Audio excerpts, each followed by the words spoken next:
Going to call to order our June 5th, 2012 meeting, our 9th, I believe.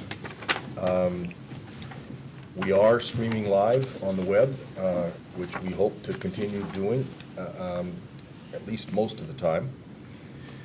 I think we will start out with the approval of the minutes from our meeting on May 29th. Commissioner McHugh. The meetings, Mr. Chairman, are posted on the website. They were circulated to all of our colleagues, and I would move that they be approved. Second. I actually have a comment. Okay. Page 2, the second to last paragraph, second to last sentence, it says, Commissioner Cameron asked if this would preclude her or another commissioner from being involved in the hiring of certain positions. And it goes on to say that Commissioner Zuniga suggested that this discussion be tabled. I suggest we reflect in the minutes what should be in the transcript, which was that I stated that such a policy would not preclude the designation of anybody to be the hiring manager, whether that be any of the commissioners or the chair, as was later discussed and assigned to be the hiring manager for an administrative position. But also, I think it was clear that even if there were another hiring manager, that would not preclude any of the other commissioners from being very involved as much as they want. Right? Precisely, Yeah. and that's Right.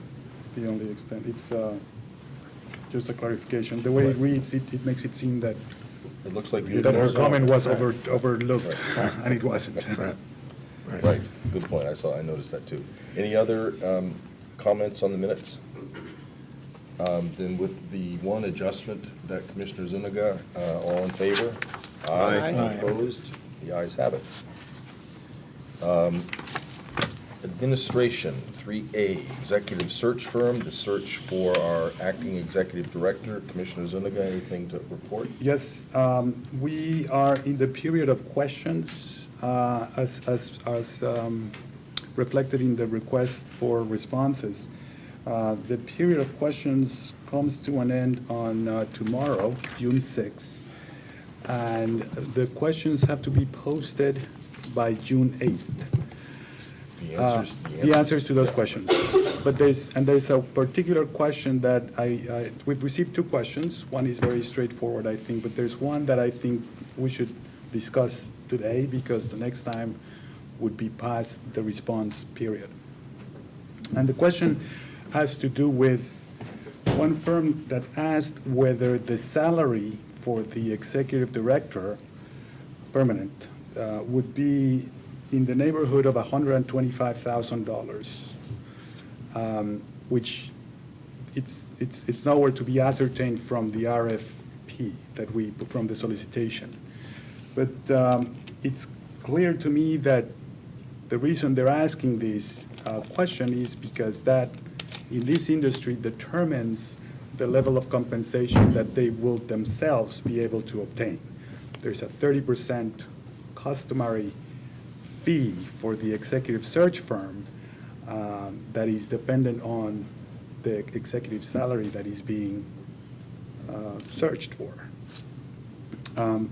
Again, the way the question is posed to us appears to me to be so that they make a decision as to whether they submit a cost proposal or not.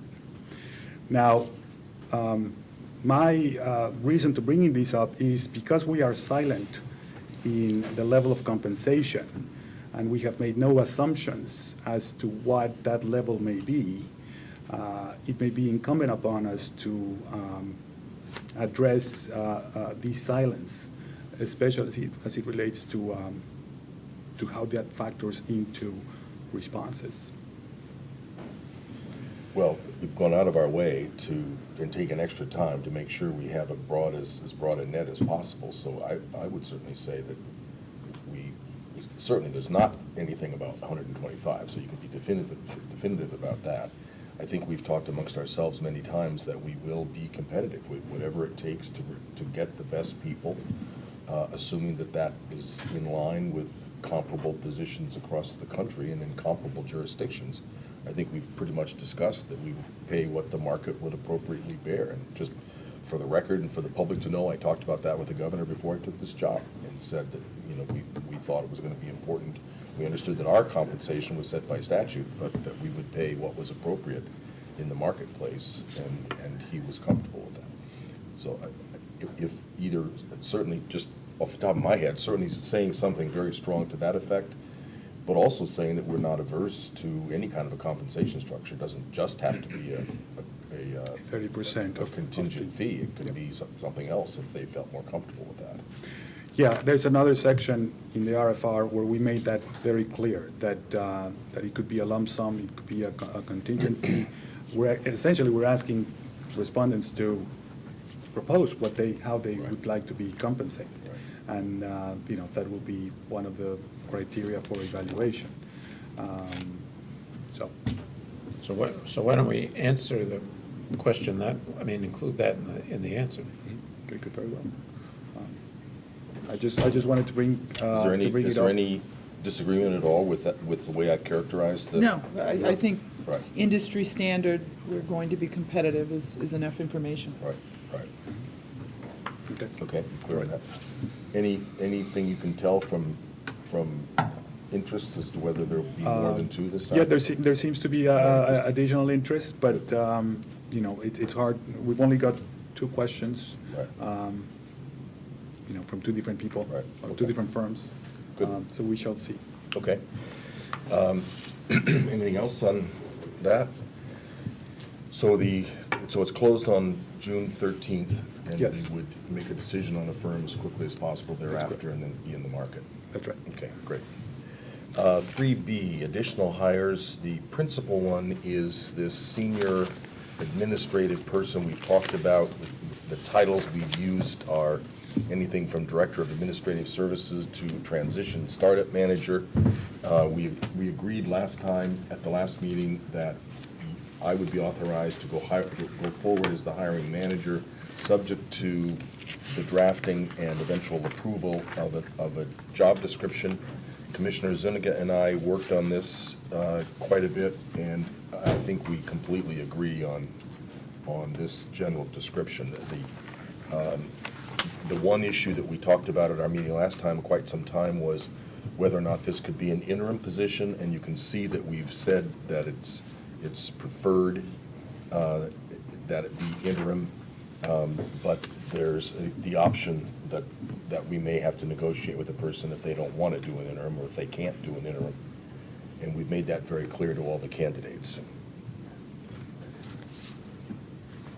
Are there any questions or issues or anything about the job description?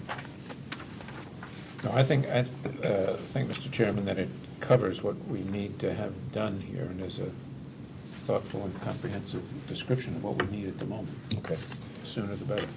right.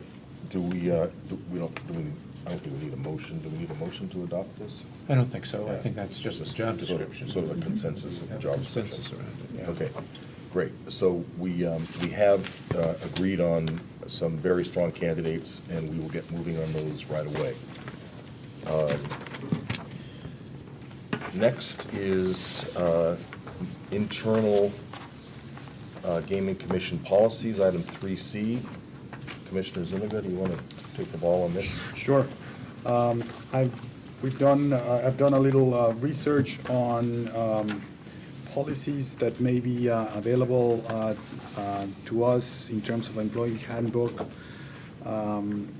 models out there that have been either recently overhauled or updated, or there's quite a bit of nexus to this commission because there's similar agencies like ours. And I've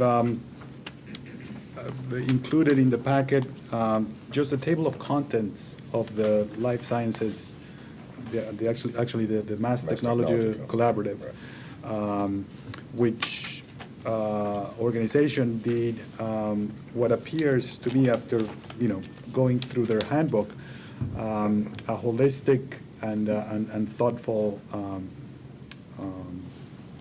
compilation of their policies.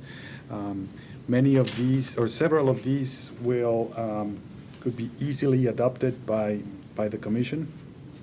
There are a few who would have to be reviewed because they may not necessarily apply or they are discretionary. But with these, the treasurer's policies and others, I believe we have a really good library to start compiling our own employee policies. And I can make those available to the rest of the commissioners. I think also that the way they structure these in the relevant sections, policies, employment, compensation, benefits, has also been a very, it appears to me to be a very positive way to think about it. I mean, this came highly recommended as a very thoughtful, and as you mentioned, as you noticed on the email, that they're updating it, MGC is updating it, so we can get the next round as well. Yes. I guess one question is, are there things in here that we really need to debate? Are we gonna wanna talk about, you know, how we handle whatever, leave, vacation, or are we covered pretty much automatically by state policies, or do we have discretion? Well, I was just looking at the normal hour week for them, by the way, is a 40-hour week. The state on ours is currently a 37.5-hour week, which is a very small difference, but we would be adhering to the state policies as a state agency. But there are essentially many of them. There's a nexus to the state framework, use of technology, medical leave, sick time, etc. So a lot of these can really be. Plus, by the way, the benefits are really similar, if not altogether the same, that the state offers. Flexible spending, insurance benefits, and you know, another form of unemployment compensation and the like. So. Maybe the quickest way to do this, we have, as Commissioner Zuniga said, we have the treasurer's policies. We've got a whole set that the AG gave us that they've just revised as of March 12, March of 12 this year. And these, which have just been done, which are really very thoughtful and comprehensive, as are the other ones, would be to sit down and create from those a group for this group to look at and highlight in the process the ones that we need to talk about a little bit. Where there's some Because there will be a lot of them that are just the same from agency to agency and that are required by law. Yep. We could have that in fairly short order, highlight the things in advance that we need to talk about, make those changes, and then have a complete handbook up and ready to go quickly. And on that note, there is a section here relative to employees' responsibilities that may have a nexus to our enhanced code of ethics. So, you know, some of those could clearly be at least placed on hold until that code of ethics is really discussed and implemented. Right. You know. Plus, this can be changed, of course, Because too. it could be There's evolved, nothing- yeah, it could evolve, it could be Right. enhanced, it could be. I'm sure it will, right. Well, I agree with Commissioner McHugh. I mean, why don't you just take a stab at pulling together, you know, what you think is the best version from the 2 or 3 samples we've got? Either take one or merge them, however you want to do it. And then I think we do need to all take the time to read it and identify anything where there's enough discretion that we really need to talk about. Yep. For the audience, you know, this is either our 9th or 10th week, I forget which, and we're still spending a disproportionate amount of time just getting up and running an organization independent of the gaming stuff. So this isn't what we expect to be spending a lot of our time on in due course, but at the moment, we still have to. So I think it seems like everybody's with the program, and I really appreciate that you take the time to move this kind of thing forward. So why don't you take a stab at it? We'll look at it as quickly as possible. Will do. Are there others in the pipeline that we need to talk about besides the background check, which we'll get to? Commissioner Zuniga? No? Nothing? No, Okay. this was all generally, general employment type policy. Okay, great. Commissioner McHugh, the 268A Yeah, disclosure. this ties in, Mr. Chairman, to the promulgation and focus on employment policies. Under General Laws, Chapter 268, Section 6, all state employees are prohibited from participating in a particular matter in which they have a financial interest. And that plays itself out without getting approval of their appointing authority. And that plays itself out in the promulgation of policies that may affect things like vacation time, compensation levels, benefits, and the like. And we're now about to embark on promulgation of personnel policies, and those will touch on those things. So to be perfectly safe, we all need to have a set of disclosures given to our appointing authorities and make sure that they're aware of what we're doing and approve of what we're doing and think that we're capable of doing it. This statute also applies to special state employees, and so I have a set of disclosures that Anderson and Krieger employees made to us that we need to approve. And we also need to think about disclosures made by other employees of ours who may be involved in the same effort. So I would propose, Mr. Chairman, and would move that the commission authorize you to make the determinations required by Chapter 268A, Section 6, that the interest that the employees have, the special state employees and the commission employees, that the interest that they have, when properly disclosed on the appropriate form, are or are not insubstantial enough to permit the employee to continue working on the particular matter that's involved. In this case, it would simply be the promulgation of employment policies and vacation policies.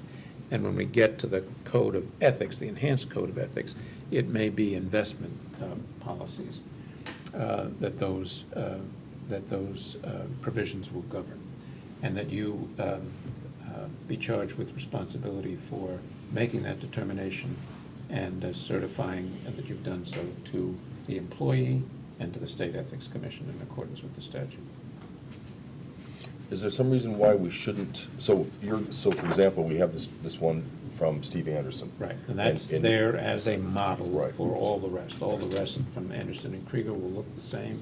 Ours will be slightly different, but they'll follow the same But you'll- course. But let me come to ours in a minute, because we need to do something separate with respect to ours.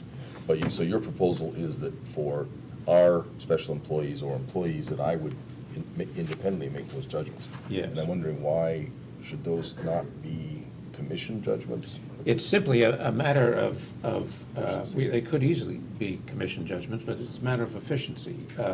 I would think that any that raised a significant issue in your mind should be discussed here at the commission level. But a number of these are going to be fairly routine, and I see no reason why, in terms of administrative efficiency, you couldn't be charged with making that determination. If you prefer not to, we can do it another way, or if the commission would prefer not to, we can do it a different way. But I actually think that Judge McHugh would be the better designee. You know, you've got the judicial temperament and perspective, and I say that facetiously. I think you have a great instinct on things. I think we'd all probably do this about the same way, but this does matter. It's not just routine, and I think you do have a sensitivity to issues like this that is finer than any of the rest of ours. And I think I'd have more confidence in you being the filter than in me, frankly.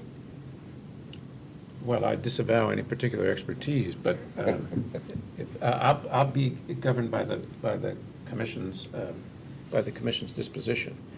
it's really simply a matter of administrative efficiency. I don't want to downplay the importance of this. This is important stuff.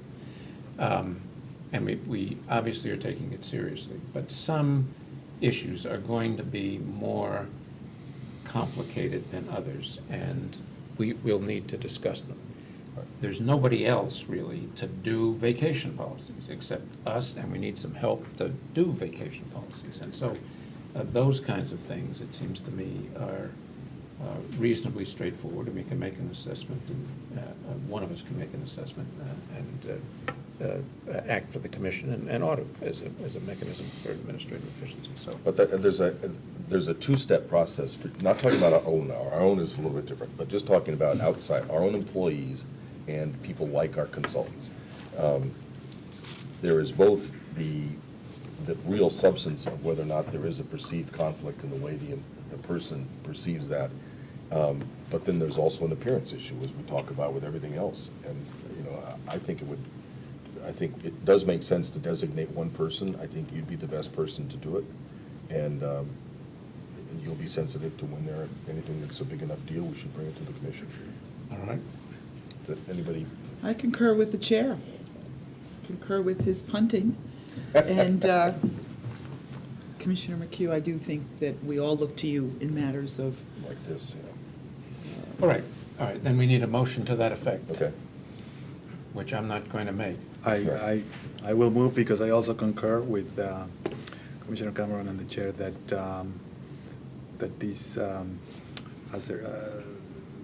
this issue be delegated to Commissioner McHugh as he sees relevant to bring to the commission as those matters may arise. second the motion. Any more discussion? All in favor? Aye. Aye. Okay. All right, then for us, Mr. Chairman, I've prepared forms that I'll distribute after this meeting, and each of us needs to file a similar form with our appointing authority. In the case of two of us, that means 3 forms will have to be filed. I'm trying to see if we can streamline that process to have one filed with someone who will be authorized to act for all 3. That may not happen. I'm working on that, and by the time we need to file these, I'll have hopefully an answer. If not, we'll just file with the 3 and work forward from there. But that doesn't need a vote. That's an individual obligation on the part of each of us.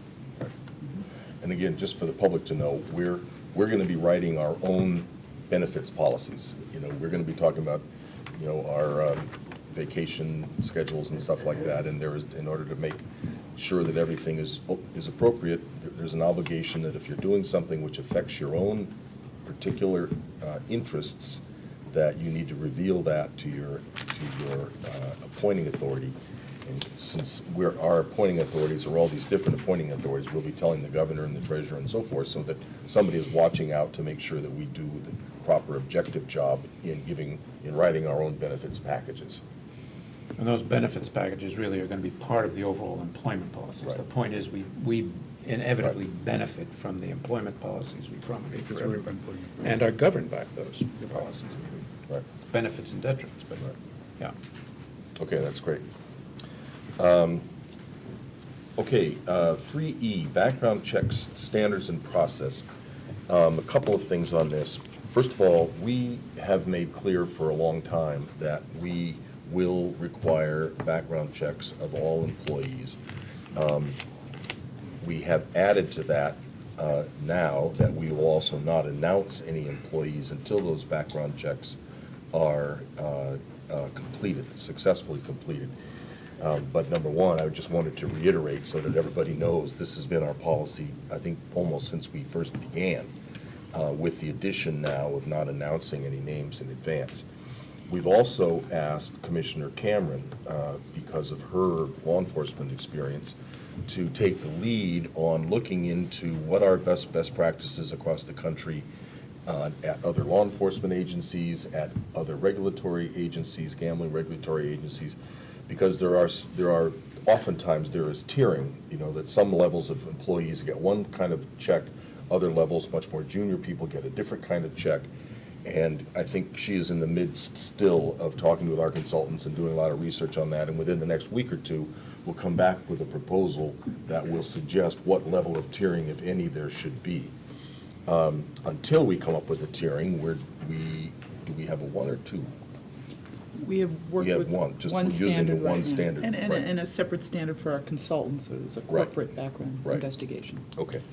So that's ongoing, and that will get pulled together within a week or two. A formal proposal will come in within a week or two. But in the meantime, Commissioner Cameron and I have been talking about a couple of the issues that she's been looking into, which are the issues of whether we should require fingerprinting and drug testing for all of our employees.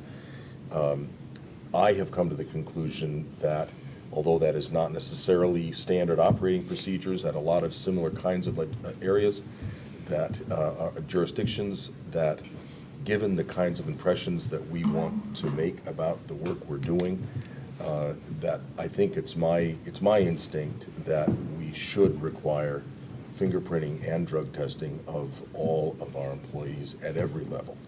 But that's my own personal opinion, Commissioner Cameron, and then we'll take it from there. You know, Mr. Chair, I have been doing some research, speaking to our consultants, speaking to others at gaming commissions around the country about their policies and procedures, and certainly we would be in the minority to adopt an initial drug screen as a condition of pre-employment. But it is done in some cases, and in the interest of us starting off in a conservative, cautious manner, I would concur with you that this is not unreasonable and that we can easily adopt this policy of a comprehensive background investigation to include fingerprinting and an initial drug screening with all of our employees. I think it sets the right tone, and it's not unique, it's just not something commonly practiced, but I am very comfortable that that's a standard that we can or I'm agreeing with you that we can do, and it makes a lot of sense for us to do that. Okay. Other thoughts, reactions? Well, I defer to Commissioner Cameron and to you, Mr. Chairman. I think that starting out in the safest way we can with a pre-employment checks of these kinds would be a useful way for us to move forward. Anything else? Mr. Stimmons? All right. I think this one should be a formal motion. It's important. So do you want to make Yep. the motion? I make the motion that we adopt a policy of a comprehensive background investigation as well as an initial fingerprinting and drug screen for all new employees for the commission. Second. Any other discussion? All in favor? Aye. Aye. All opposed? The ayes have it. Good, I think that sets the right tone. Let's move out of order just to make sure that we're mindful of our consultant's schedule and skip to 5A. We're going to come on up, and we're going to have a regular weekly update from our consultant team, somewhat updating the commission, but also updating the public on what's gone on that work plan. Many of the people here have seen the 16-week work plan that our consultants are working on in collaboration with our lawyers, Anderson and Krieger. And it'll be checking up against this work plan that the consultants will be doing each week.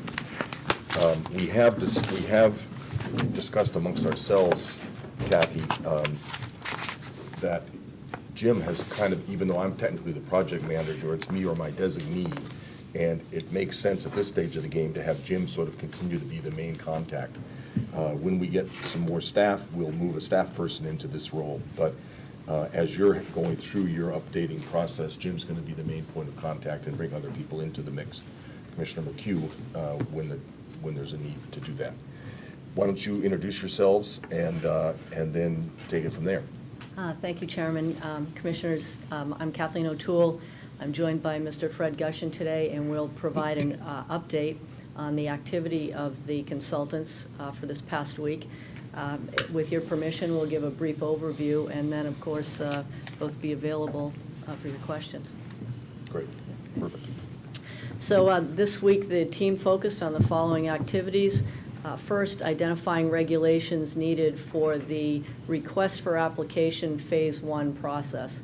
We're referring to that as the RFA Phase 1 process, including researching regulations from other gaming jurisdictions. We've engaged in that benchmarking process.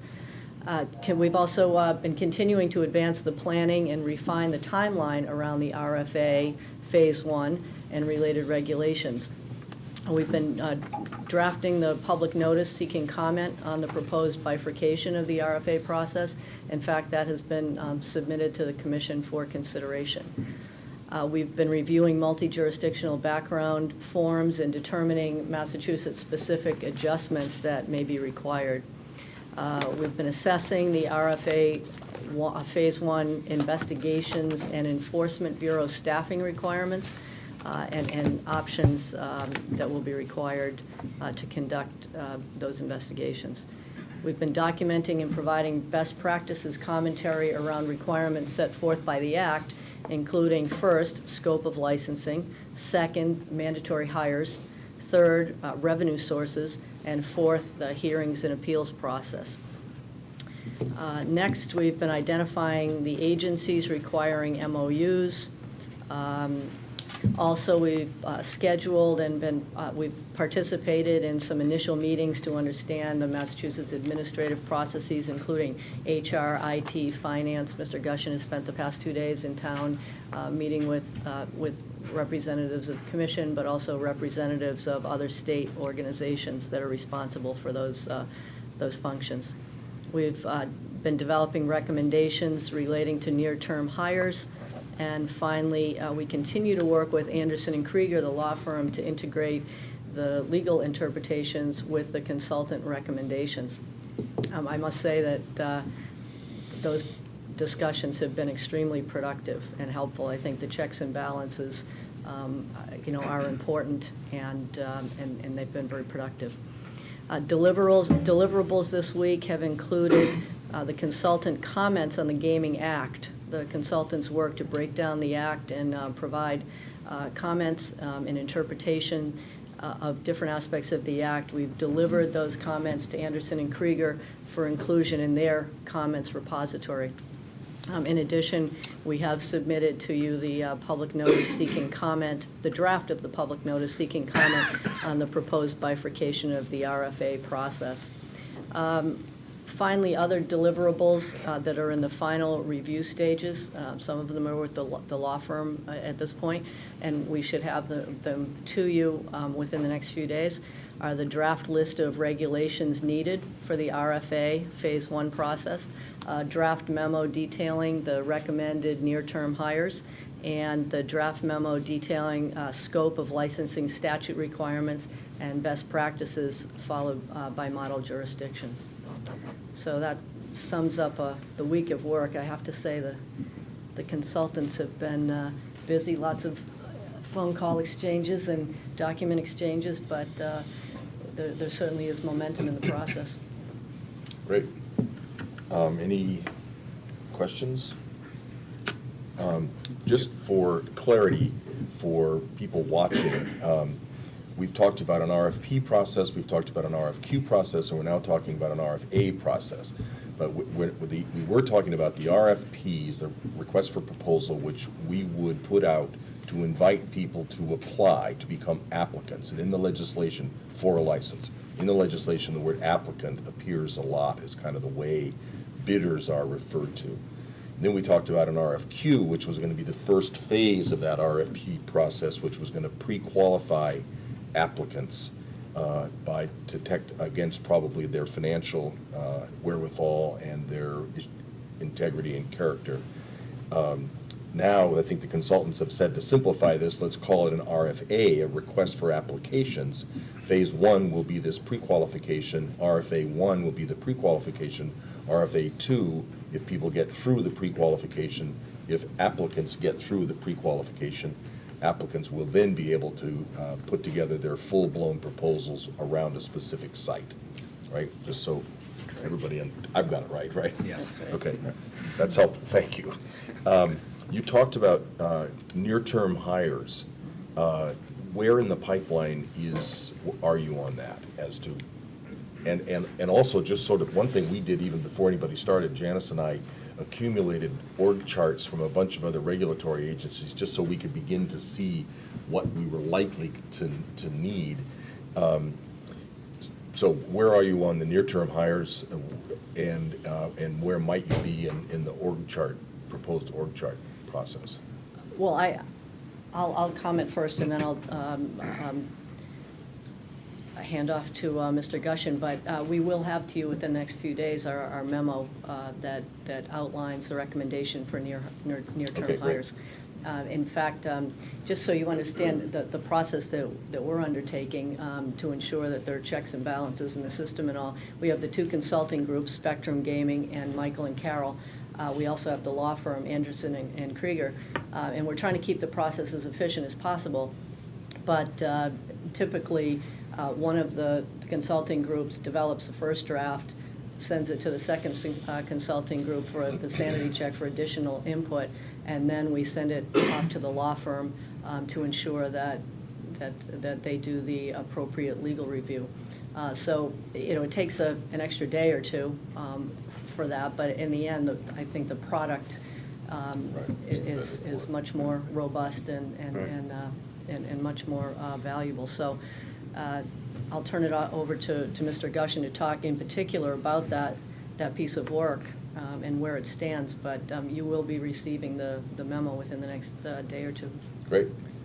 I think Kathy has accurately summarized the process that we're going through in terms of Michael and Carol. We try and, in addition to the regular weekly meeting by telephone, we try and meet with them in Atlantic City, since our office is there and their office is there, once a week or so, just to make sure we're staying on track.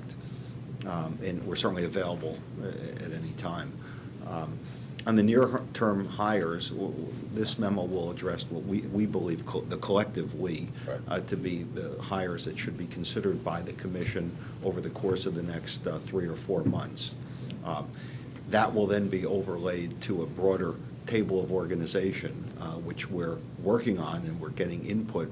There's a lot of variables there. As you saw from the other regulatory agencies, there's many different approaches. There's no best Right. approach.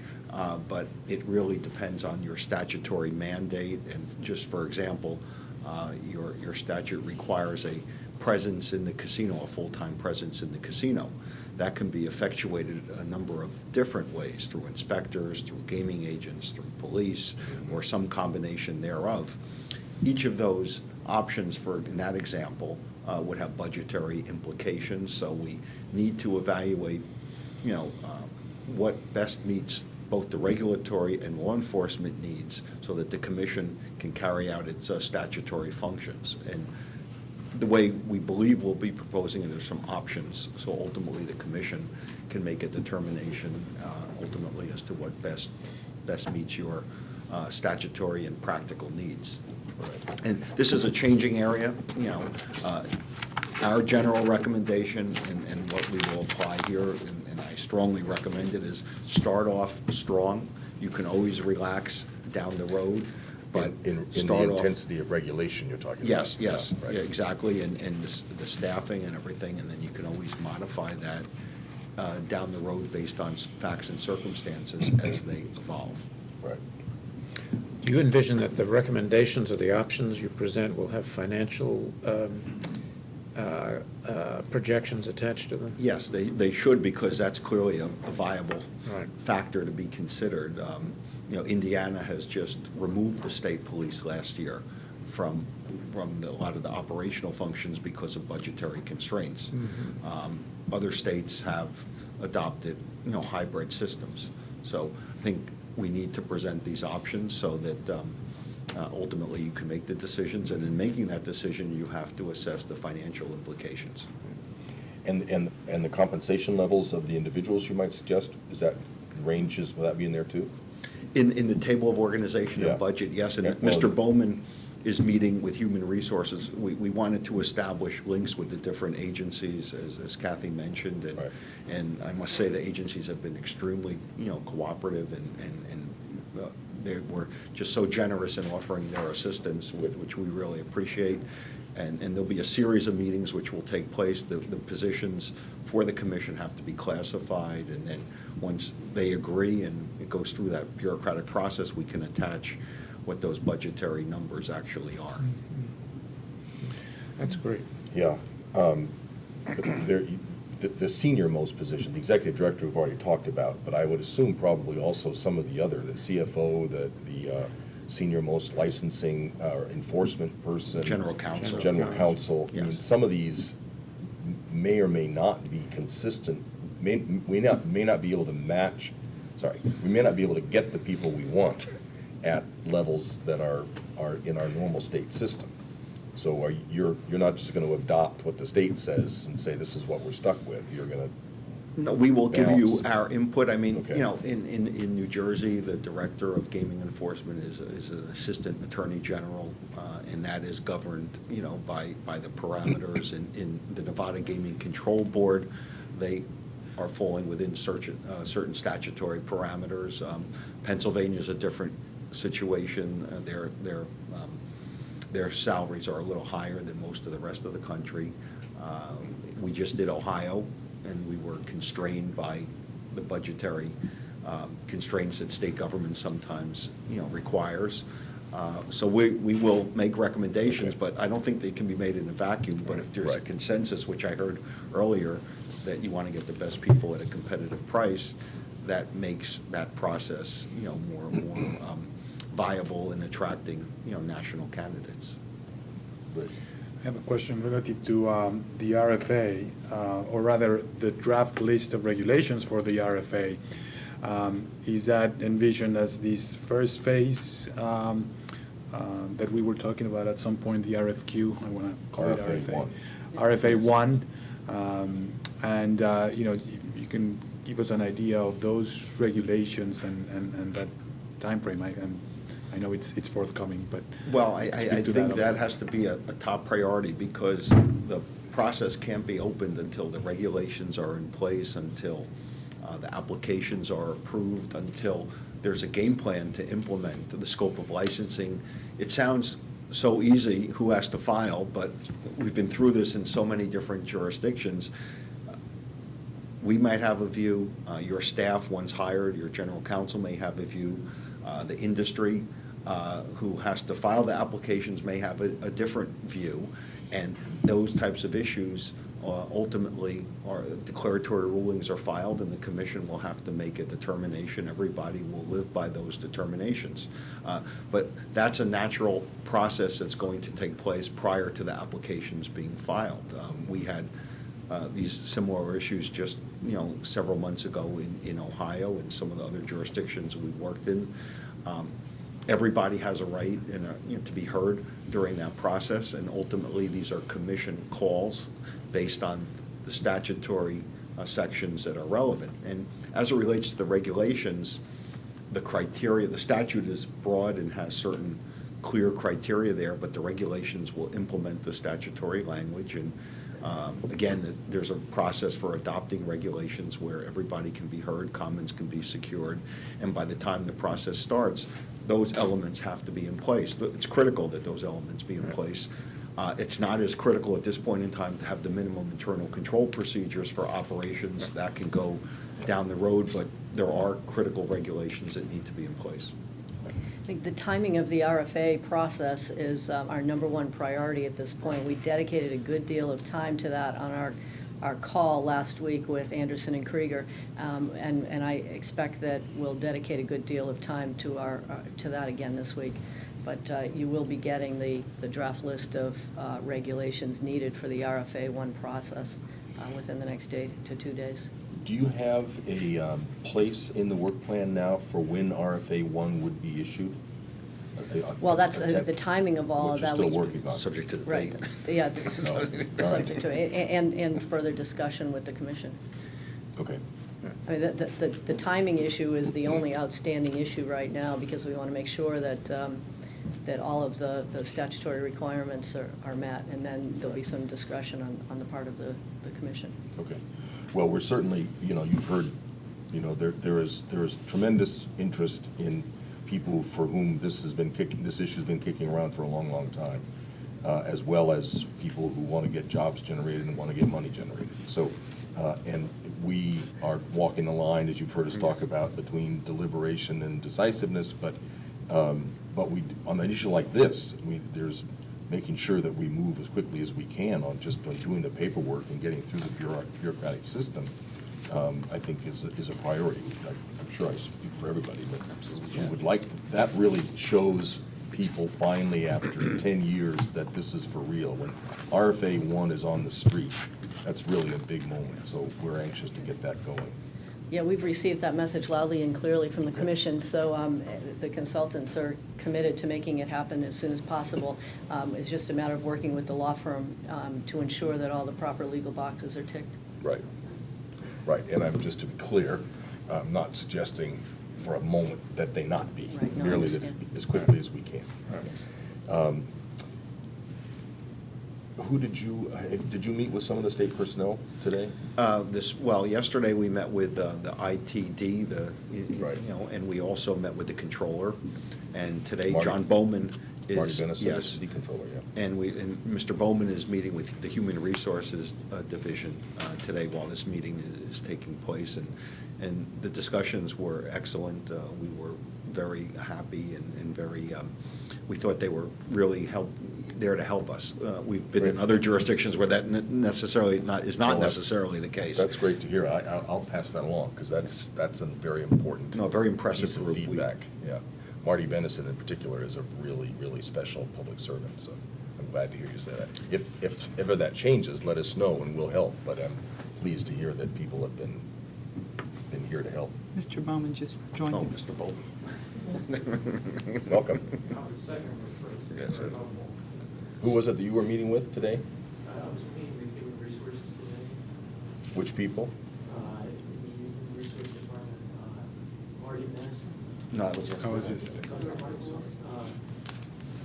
Well, it doesn't matter. I didn't mean to put you on the spot. I just was Paul curious. Deedle, maybe? Paul Deedle. George Bones. Right, okay, right. Good. Great. Well, we'll let them know. Thank you. And there'll be a series of meetings which will take place subsequent to these introductory meetings, which will, put the rubber to the road. Right, right. Any other questions, issues? No, this sounds like it's going well. This Yeah. is the kind of progress we need to make and the kind of thoughtful, step-by-step, fully Right. supported analysis we need to do to make this thing work, so. And you sounds may good. not, excuse me, you may not be here when we talk about this item, but we are going to, Commissioner Zuniga has been doing some work on getting somebody who can get us our Gantt chart up and running, and it's not going to be too terribly long before we'll have that, which will be helpful to all of us. Great. We discussed that briefly with the commissioner yesterday, and I did have a follow-up discussion with Kristen and our team, who said that at the appropriate time, if you are using Microsoft Project or a similar tool, we'll be able to incorporate our work plan into Right. that. That's going to be the guts, that'll be the Yeah. guts of it. Yeah. Great.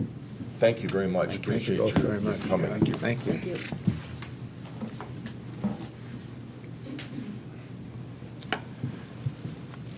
Okay, then we can go back to, where were we? I guess item 4, Racing Division. Commissioner Cameron. Yes, Mr. Chair. As we speak, our racing consultant is interviewing employees and reviewing policies and procedures at both TPL and the racetracks. She's in town for a few days this week to continue that review. I was with her this morning where we toured the state racing testing laboratory in Jamaica Plain this morning. So that Where was is that?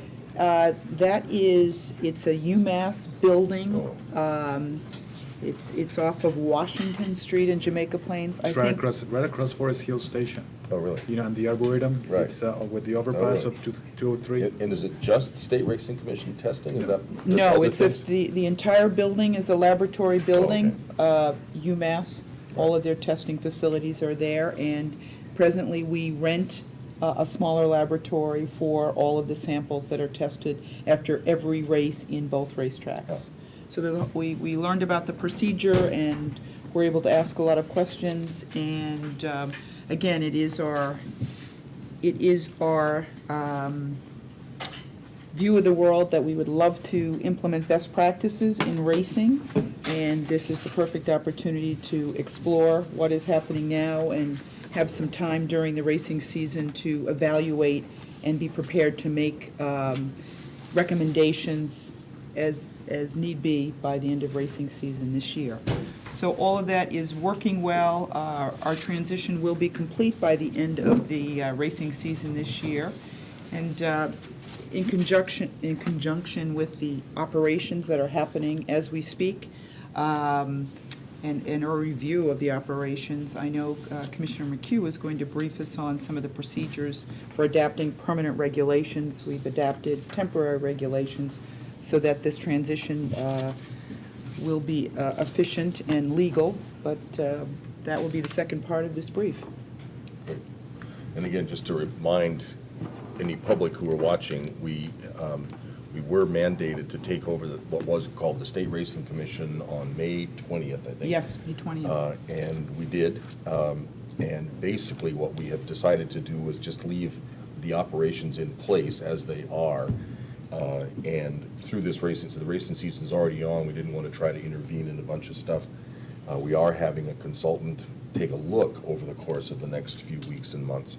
But for the most part, we're just going to let the operation stay as it has been through this racing season. And then, based on the experience of our consultant and our own looking around, we may then begin to think about how to organize or review or whatever. But for the moment, we're sticking with existing operations almost as has been. Commissioner, you want to talk about the regulations? Surely, Mr. Chairman, and the regulations blend into what you just discussed. When we took over the State Racing Commission, we did so with, excuse me, emergency regulations that allowed us to quickly assume responsibility for all the Racing Commission functions. And we basically made a decision to keep the existing Racing Commission regulations in place until the end of the year through that emergency process. The emergency process is only good for 90 days, so we have to make the emergency process permanent through some permanent regulations, and our proposal is to issue permanent regulations that will keep the existing regulations in place under our supervision until the end of this racing season, until we receive the report from the consultant and can make some decisions about what changes to make going forward. So the permanent so-called regulations that we issue will be designed to do just that. There's a 7 or 8 step process that we need to go through to implement those permanent regulations, and the first step in that is to send our proposed regulation, a copy of which is in your packets, to send that proposed regulation to the Local Government Advisory Committee.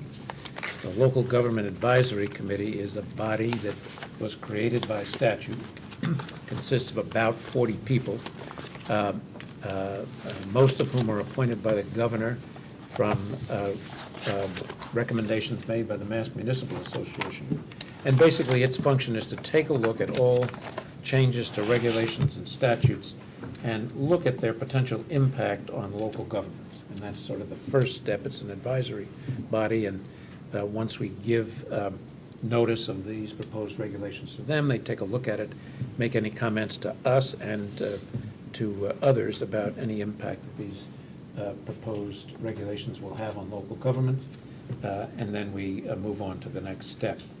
So, as I say, the proposed regulation is in your packet.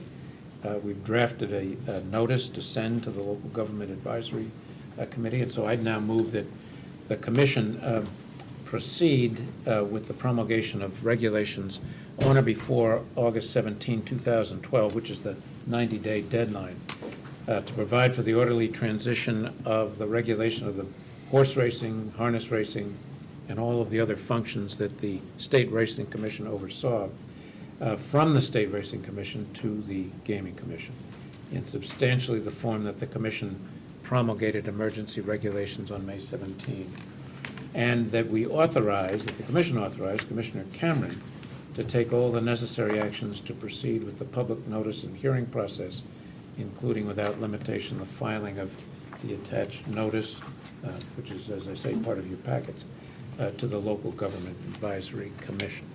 So that's the motion I'd make to get the process started, and then Commissioner Cameron can take the next step sequentially to get these regulations moved forward and keep us advised as to the progress of those steps. Is there a second? Second. I don't have, either I've lost it or I don't have it in my package. I don't remember seeing it. Well, I can give it to you right now, Mr. Chairman. It was It's the same supposed thing to we have had. been in the packets, and the regulations themselves are almost identical to the regulations that, I think it's attached to this. Yeah, I mean, I don't know. Correct? No, this is. no, that's a this different, is- that's a I've got thing. that right. There it is, This right is, here. this is the This emergency. was, Oh, right behind it, I'm sorry. yeah, it should have been part of this packet. Okay, It came all together. It was all stapled together, yeah. It's all that- stapled together. okay. Oh, so it's, It's the third page of that. Well, somebody didn't staple yours the okay, way that's fine. ours was stapled. All right, Here's the, fine, okay, no problem. here's the regulation. Yeah, here it is. This is, Yeah. I got it. Okay. Yeah. 305 CMR. So this regulation that is part of the packet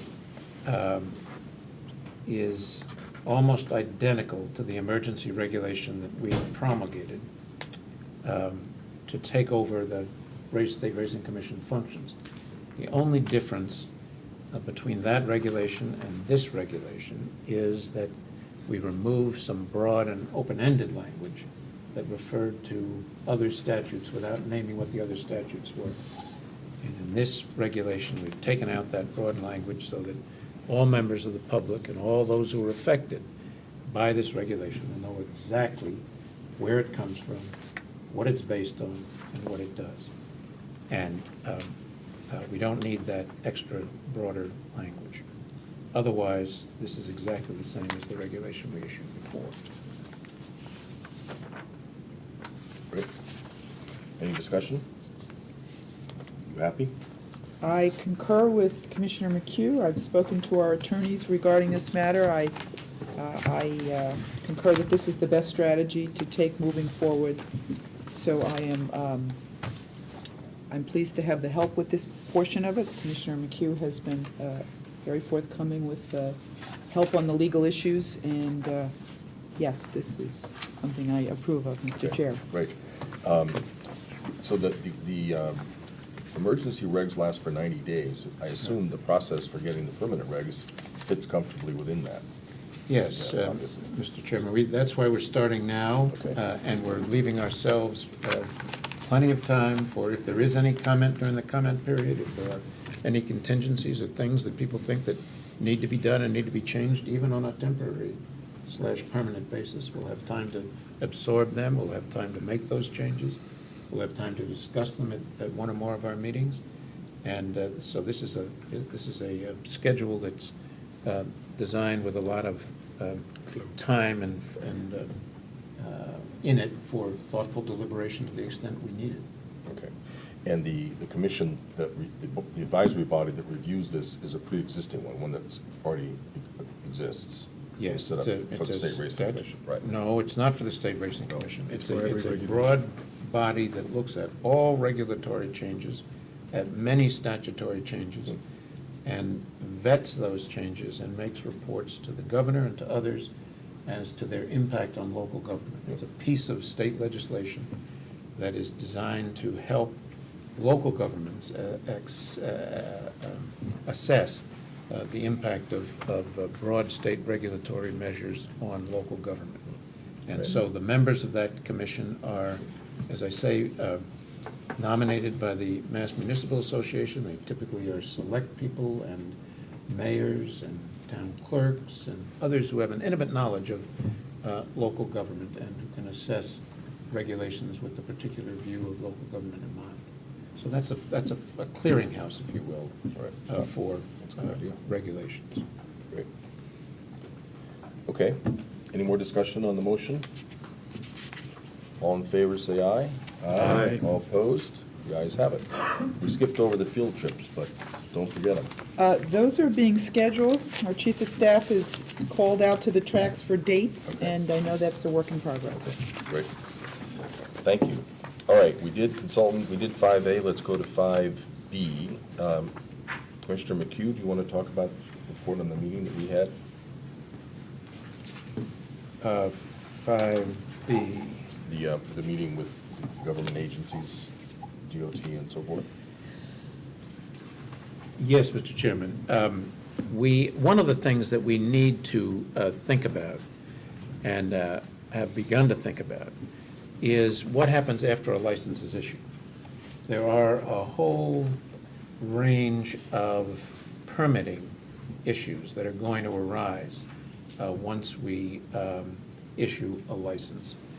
And it's really important to begin to think now about creation of a permitting process that will allow the movement from a theoretical licensed casino or other facility to something that's in the ground and operating. And there are likely to be permits and plans that the Department of Transportation has to deal with. There are likely to be environmental concerns, there are likely to be zoning concerns, there are likely to be Board of Health concerns. All kinds of agencies need to be involved in the permitting process. So we've begun to raise with the various state agencies that are likely to be involved at the Secretariat level, the thought of having a combined effort and a combined process for taking care of the permitting. And we met with a number of the secretaries a week ago to begin that conversation and to see if we can't create a plan that will allow us to move forward expeditiously and thoughtfully once the licenses are issued. There already is in General Laws Chapter 40D an expedited consolidated permitting process for many of these issues that has been used successfully in large complex projects. But it doesn't include some of the state agencies that are going to have to be involved here. So the idea would be to take essentially a Chapter 40D process, broaden it out so that other agencies were involved, and then move forward. And so, as I said, we've begun at a high level those conversations and found a very receptive audience, I think, and look forward to further discussions to try and begin to plan that process with the cooperation of other agencies before we get to the point where we really need it, so that it'll be in place when we do. I think the Commissioner McHugh and I both went to this meeting, and I think interested parties will want to know that we are now working with agencies to try to make this a streamlined process. And everybody knows that regulatory issues can be a barrier to speed, and the Commonwealth, all of the secretariats seem very much committed to making this a very high priority. We've talked, this was all just in the nature of brainstorming, but we talked about the possibility of using commission resources to pay for extra help if we needed to, like we're doing with the state police. In order to get our background checks done on time, we're spending commission money to pay overtime. We could hire other people or pay, use our resources to make sure that when the applicants actually get about the business of trying to move this into the ground, that there is an expedited process to make it happen. So it was a very positive meeting. And the public ought to know that the governor's people were very much geared towards this. The other thing that came out of it, though, is a very interesting question that we have not thought very much about, which is where in the process does the various permitting take place? In other words, if you're in the town of X and you're negotiating an arrangement with a host community, and then the town has to vote on that plan prior to its coming to the commission, But in that plan are a bunch of contingencies, like you're gonna fill a marsh, or you're gonna build a new access road, or you're gonna, whatever. And those are contingent, and then they don't happen. Then the vote that was taken, does that vote still count? Because what the people voted on is different from what actually happened. On the other hand, if we were to require everybody to get everything done in advance, it's a huge imposition on the agencies and on the applicants. So it's quite an interesting problem. I mean, where do we, how far along in the completion process do we want these folks to be before they vote at the town level and before we pick and choose among them? I think we ought to be clear that we didn't talk about filling a marsh, but we were talking in general terms about this process, and there are some models, and they're very interesting models for, you can't get all the final sign-offs before the proposal is there, and probably don't want to take the time and public expense to get everybody's approvals contingent on getting a license. On the other hand, there are some models that exist now for getting some kind of a preliminary approval, a sort of sense of where the issues are, and isolating the kinds of issues that arise and may arise, and the places where particular attention has to be paid to specific requirements, so that going in, you minimize before the vote, before the town vote, you minimize to the greatest extent possible the uncertainties that are going to surround the permitting process when it actually matures. So it's a very interesting process. Yeah. If I'd thought about it, we could have brought it up when the consultants were here, because this would be something they've dealt with before all the time. So maybe if you could remember to, when you're in communication with them, just to put that as one of the things on their list to give us some thoughts about. Commissioner Stebbins. Sorry. No, it's, we've wrestled with this question about how we can assist some of the potential host communities. And, in kind of the permitting pipeline, and this issue came up when I was a member of my local city council, it's chicken and the egg. Do you give approval for something first and then expect it to go through a state licensing or permitting process? I think communities will want to know what are the additional steps. It's not just simply what's the application going to be like when it gets to our table and essentially our vote on a license application. But, a lot of the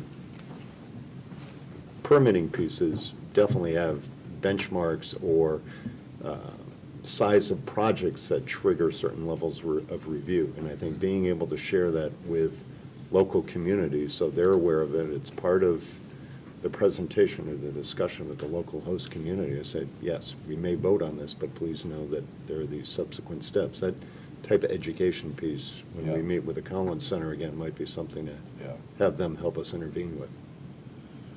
Is anybody familiar enough with the law to know, can we set the standards of how far along things need to be done before they get the host community vote referendum? Well, I was going to bring some of my experience on the other side of the state regulatory level relative to review of these type of projects from the School Building Authority. They came up with this notion of a detailed schematic design. The industry recognizes, the construction industry, a schematic design and then certain level of detail of construction documents. And they essentially picked a bit of a midpoint between the two. There's not detailed construction documents, but it's not just a drawing with a rendering and et cetera. And that starts to put in specificity relative to the size, to the location, and to those triggers that you talk about, Commissioner, relative to what level of review, environmental, et cetera, would have to be anticipated. And it's a bit of a compromise, if you will, and I think it has been successful for the MSBA. I think it's incumbent upon this commission to require that kind of level, an enhanced level of schematic design prior to Right. licensing or approving a first step of license. And I think this process would also help the commission get to the point of understanding where, our designation of impacted surrounding communities as well. But, with things like NEPA, there are basic, you know the size of the project, you know it's going to trigger a NEPA review and some of the steps inherent in that review. So it's, the timing of this is key, but it'd be interesting to explore what MSBA did with the school building process to, again, get a sense of what the initial project is just beyond the renderings. Coming back to your question, Mr. Chairman, which all this discussion is relevant to, I think we have pretty broad discretion with respect to what the agreement that's taken to a vote has to look like. And I think we need to explore with the consultants, although this is unique, this piece is unique to us. I don't think there are other models across the country for this kind of a vote. But I do think we can, by regulation, specify what that agreement has to look like and what it has to contain. Right. So that both people understand what they're being asked to vote on, and so that there's some uniformity across the state in terms of what the disclosures look like.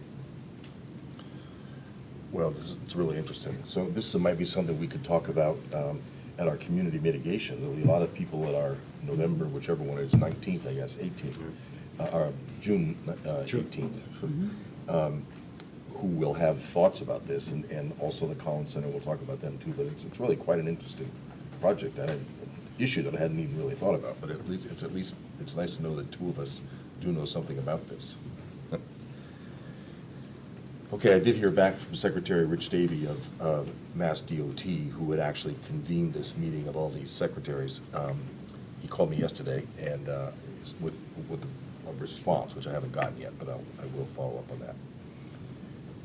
Okay, let's see, that's anything else on 5B? 5C, Commissioner McHugh. Well, this 5C, agenda item 5C, Mr. Chairman, ties into this process of bifurcating the application that our consultants talked to us about a minute ago. And we're going to have the RA1 and RA2 process, the first focusing on qualifications.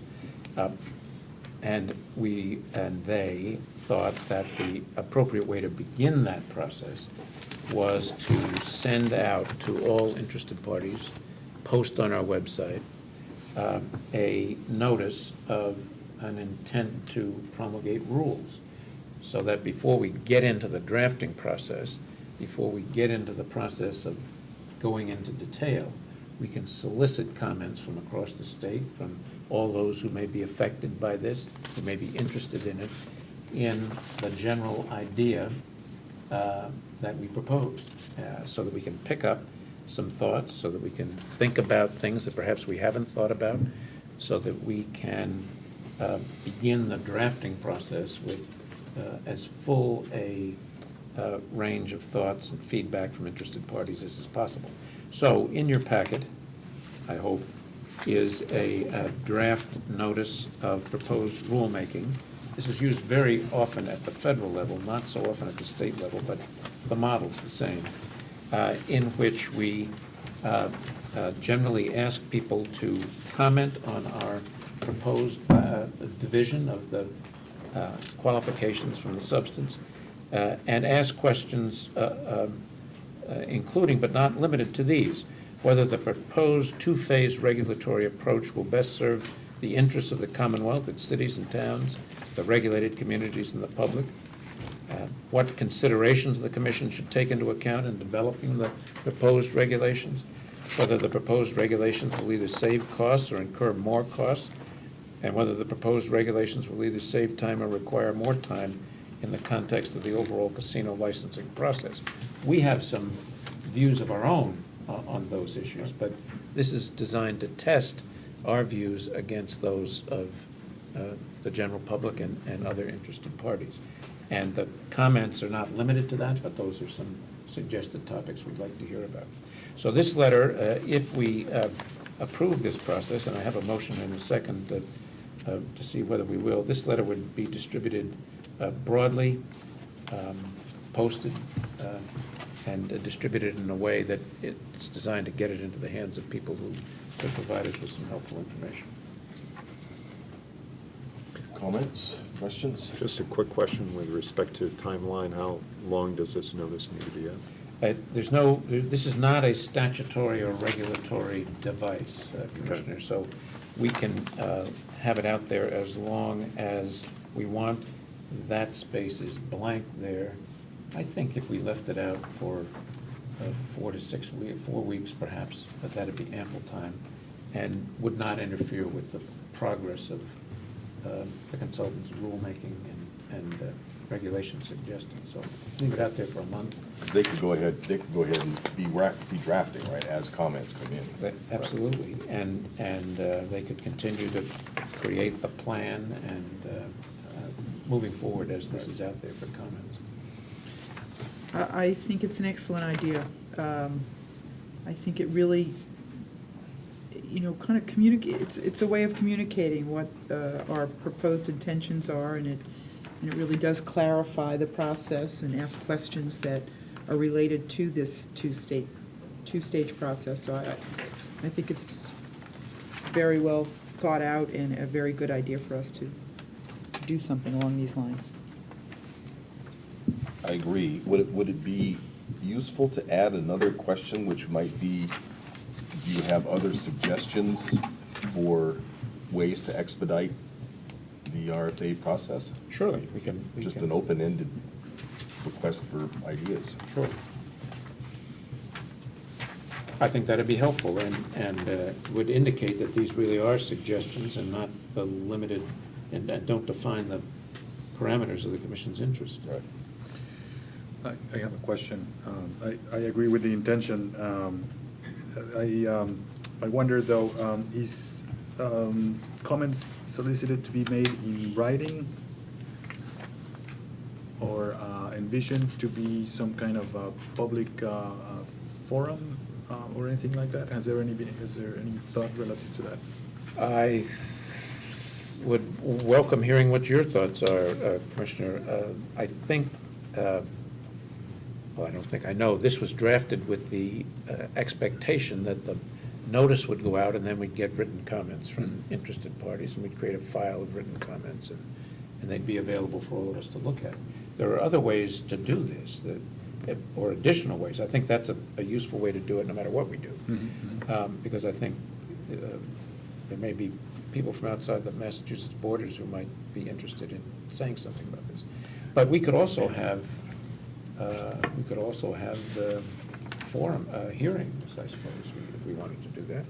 I wasn't advocating necessarily for a forum. I just know that there will be for regulations. That's the process that Yes. that is expected when we issue draft regulations and have forums in different areas and we'll have those kinds of formal Yes, and hearings, if you will, not yeah. forums but hearings. Yeah, this is not going to bypass any of No. that. This is really a very preliminary, non-statutory step. When we get to the comments, when we get the input from everybody, make a final decision to go forward with this, then we begin the process of drafting regulations. Then we go through the entire rulemaking process that we're going to go through with the regulations we just talked about in a minute. We begin with sending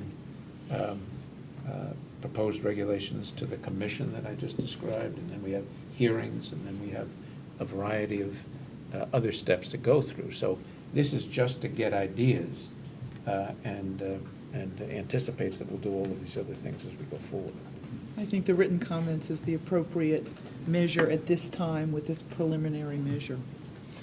Well, it just, as you raised that idea, I wonder would it be useful or constructive to, at one of our meetings, say a couple weeks from now, 2 or 3 weeks from now, to just put out an invitation for people to come and talk about the process that we have in place.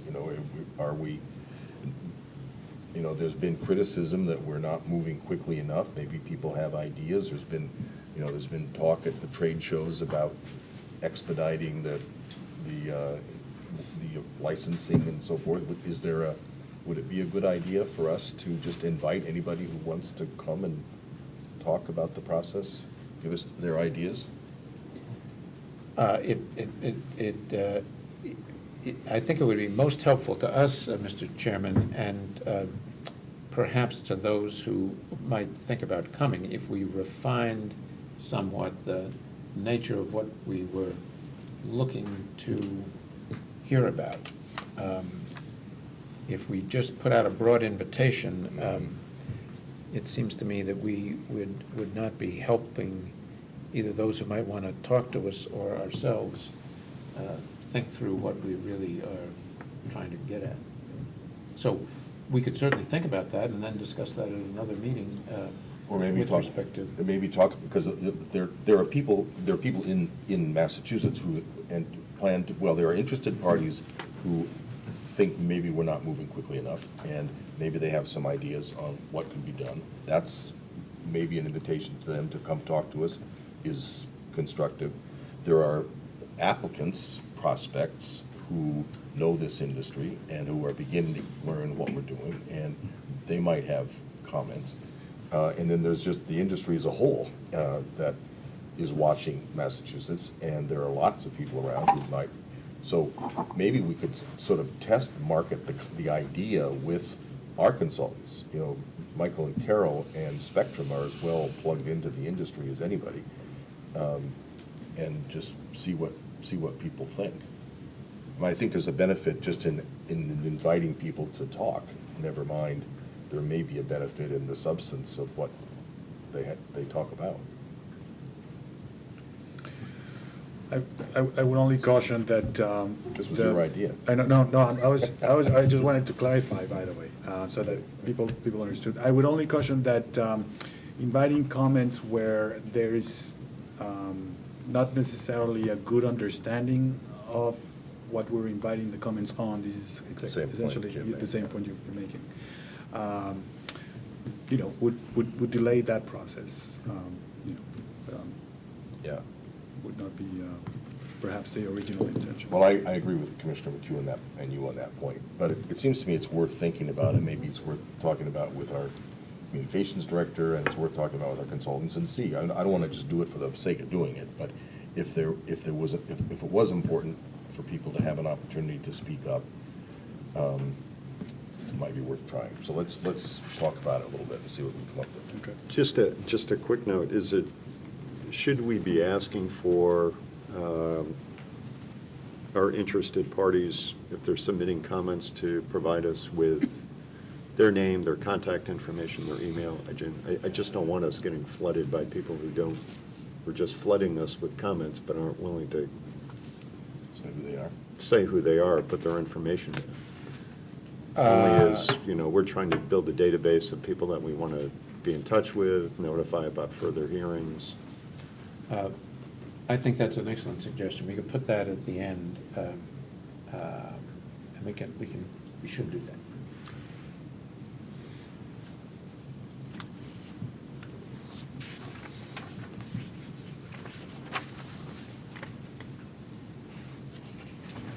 Okay, good. Anything else on? So I would just, Oh, sorry, we're in the middle of the I'd motion, just yeah. finish that up, Mr. Chairman, by moving formally Okay.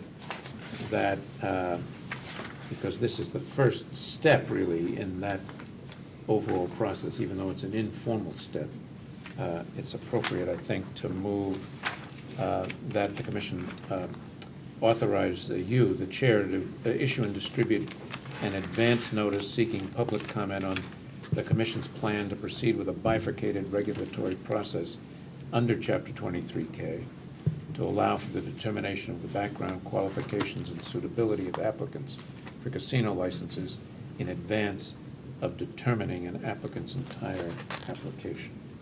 I move that we designate you to do that. I second that motion. Any further discussion? All in favor, say aye. Aye. All opposed? The ayes have it. Okay, item 6, Finance and Budget? Yes. Commissioner? Yes, thank you. Just by way of update, we submitted the internal controls questionnaire to the Comptroller's Office, as was required of all agencies prior to the end of the fiscal year. The Comptroller's Office would be the first one to admit and state, as we do, that many of the items and many of the answers to that questionnaire are due to the startup mode in which we find ourselves, without much staff or without a lot of written or adopted policies or written procedures. But we've answered, in general, all the items that, all the questionnaire as it's required. We understand there's items that don't apply to us. There's a number of questions relative to federal grants and which we will never receive, so they clearly don't apply. There's items that the comptroller is still helping the commission as we pay our bills. They're processing encumbrances for us, et cetera. That is a function that eventually has to move into the commission, so they clearly also understand that. And there's other items that we are clearly complying with, as, for example, our procurement regulations that we adopted and the controls that we have set up relative to reviewing the people that we procure and the contracts that we execute with our advisors, et cetera. So that ICQ, for short, has been submitted. We look forward to next year, at the end of our fiscal year. I look forward to when a lot of the answers can be a resounding yes, the procedure is documented, and et cetera, et cetera. So. Great. I was actually impressed. I did read the document. I was impressed at how many of the formal procedures we do have in place, considering how long we've been here. Yes. Thank you. Anything else from your Yep, that's it. that category? Okay, Public Education Information, item 7, our Economic Development Forum, Commissioner Stebbins. Sure. Just a quick update. We had a last-minute change in our agenda. One of our panelists has had to decline their attendance on the second panel. The first panel is very well set for next Thursday out at Quinsigamond Community College. The college, by the way, has been very helpful in keeping our costs to a minimum. They've generously offered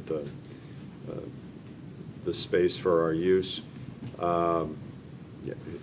In addition, a little side note, is since we've announced this forum, I think a number of us have gotten some new mail, some new reports, some new studies by other policy leaders and academics from around the country.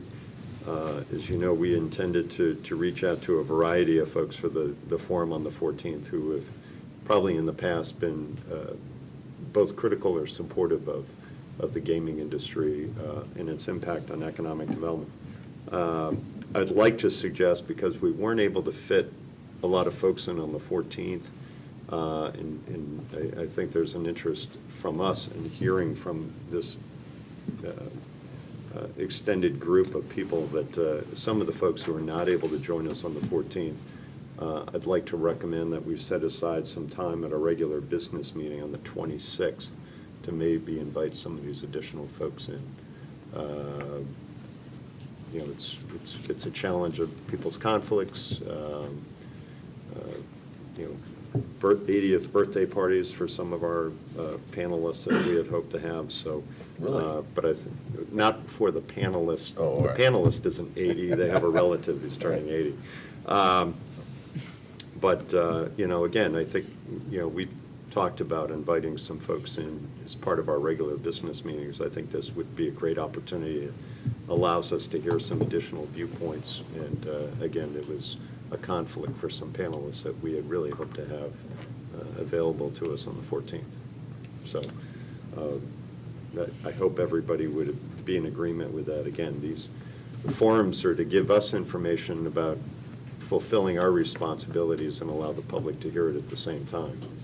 But if there are no objections, I will continue to pursue a handful of these other panelists who not only have been suggested as some people that we should talk to, as well as experts in the field.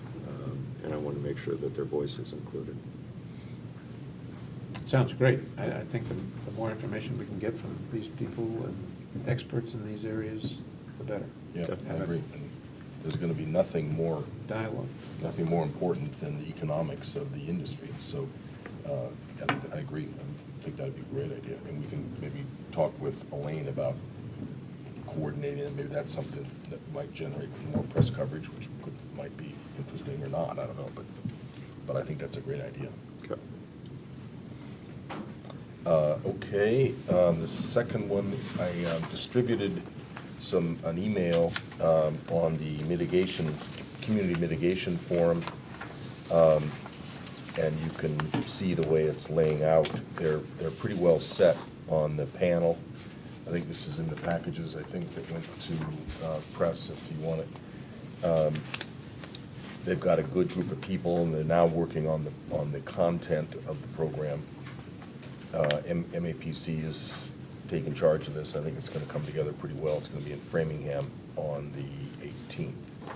So if anybody's got any questions or suggestions, fire away, but it's come along. Anything else on that one? And then on 7C is the compulsive gambling forum. This one now, we've decided will be held at North Shore Community College in Lynn. It will be on the 25th from 1 to 4:30. And there is also a proposed tentative agenda in the stuff that was distributed, panelists and agenda. These folks are really buttoned up. I think they'll have this topic really covered, and I think we'll learn a lot. But again, it's the agenda's there, the tentative agenda is there if you want to see it. I forgot to mention that on the community mitigation one, the 3 content issues that we had given the panelists to make sure they cover are the specific, just the host of specific community issues, water, traffic, obviously, things we need to be sensitive to on just the sort of standard operating mitigation issues. Then seeing whether or not there is a way for us to incorporate the regional planning associations, as you spoke to and I spoke to, in the way we look at these proposals or the way we write the licensing criteria. And then finally, maybe help us think a little bit about surrounding communities and what mitigation, how do you define a surrounding community? Because we have tremendous discretion in that, and what kinds of mitigation initiatives might be appropriate for them. So those are the 3 topics for the community mitigation that we've assigned them. Any comments about any of that? Sounds good. Yep. And we'll be promoting those at our we'll be talking with our Director of Communications about some of those things in a minute, but community outreach responses, anything, Commissioner McHugh, that's come in? Nothing has come in that we need to discuss today, Mr. Chairman. Okay. Then let's do this out of sequence. The compulsive gambling meetings, there was one on June 1, that 2 of our commissioners attended. And then there was one on June 19th that we are invited to, and we have to decide whether to go to. But I thought commissioners and the public would be interested in feedback from Commissioner Stebbins and Zuniga about the meeting that they attended pretty much all day last Friday. I could start. Explain what it was. Yes, this symposium was hosted by the Mass Council for Compulsive Gambling, and most of the attendants, from my appreciation, were social worker, therapists, people who treat or will see or have seen a number of patients with any number of addictions, if you will, including some gambling. I thought there are very there's a bit of debate among the medical community as to whether gambling is a mental disorder or an addiction, And there's good points relative to, from some in the medical community as to whether that really matters. It's a problem nonetheless for a small population, percent of the population, but it's a problem nonetheless. There's also good discussion relative to how there's this confluence of behavioral problems, not just, this applies to every addiction, including some mental disorders. And the point of this is that it was a very personally educational experience to both of us, one that I personally look forward to understanding more some of the great work that the Council on Compulsive Gambling has done. And I know they are on the agenda for our compulsive gambling forum. They're running it. Yeah, right, and so really look forward to that. Do you want to expound on? Yeah, it was, we appreciate the invite from our friends at the council. The focus of the symposium was building capacity. The message that was continually stressed was a lack of where they felt capacity needed to be for dealing, again, with those who suffer through some type of gambling addiction. And what was interesting was, talking about some of the questions that hopefully a therapist or a social worker, or somebody even taking an assessment can do to try to get to the root of an issue, or root of the issue, and whether a person has an issue with gambling. Their focus was also around a very interesting question of when that individual calls looking for services, probably more than any other addiction, it's trying to get them help as fast as possible, because any delay gives that person an opportunity to go back to a casino, win, lose, whatever, but they may not have that person reach out for services again in maybe a 4-year period, was what they stressed. So we talked about questions. There were, I would say there were about 100 people there. A lot of them, are dealing with other addictions. There was one speaker who was, interestingly enough, said, this is, gambling is tough to identify because it's not something that's ingested. Somebody who comes in who may have a drinking problem or an eating disorder or anything else, there's usually a physical appearance that can kind of give them away. This is a little bit tougher to scrutinize and identify. So they also talked, and I'll make copies of this, they were trying to recruit practitioners to be certified under a Massachusetts Problem Gambling Specialist Certification Program. And I'll make copies of kind of what's required for an individual to get certified with that type of technical assistance and help. I will also point out that the experts there, including the executive director of the Council for Problem Gambling, pointed out that the legislation gives this commission a lot of the tools to address problem gambling that other jurisdictions have been wrestling with, because they were not adopted when they were adopted, and advocates in their role have been, trying to implement. So it's also very, very important for us to understand, for example, this self-exclusion that a problem gambler can, which is codified in our legislation a number of times, is a very powerful tool when treating this kind of a problem. One that could also be reinforced with policies relative to sharing information between licensees or even between jurisdictions. So we look forward to a lot of those details, Great.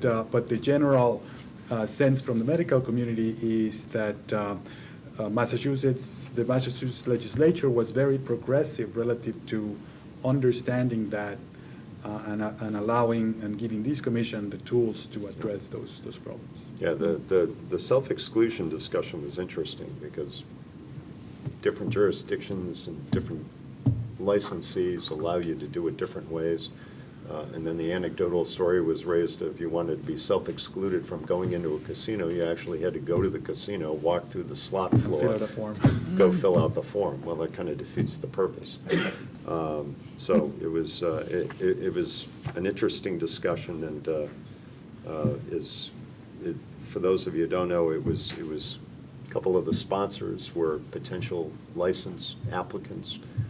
So we've gotten their contact information, so we'll be filing the necessary disclosure work. But the question of their sponsorship came up, and the council again reiterated their position that they are not pro-gaming or anti-gaming. They're here to help people who develop an addiction and deal with it and treat them. And they actually said it was helpful in some circumstances when somebody wanted to be added to a self-exclusion list, that they do have a relationship with licensees, that they could contact the licensee and help that individual out.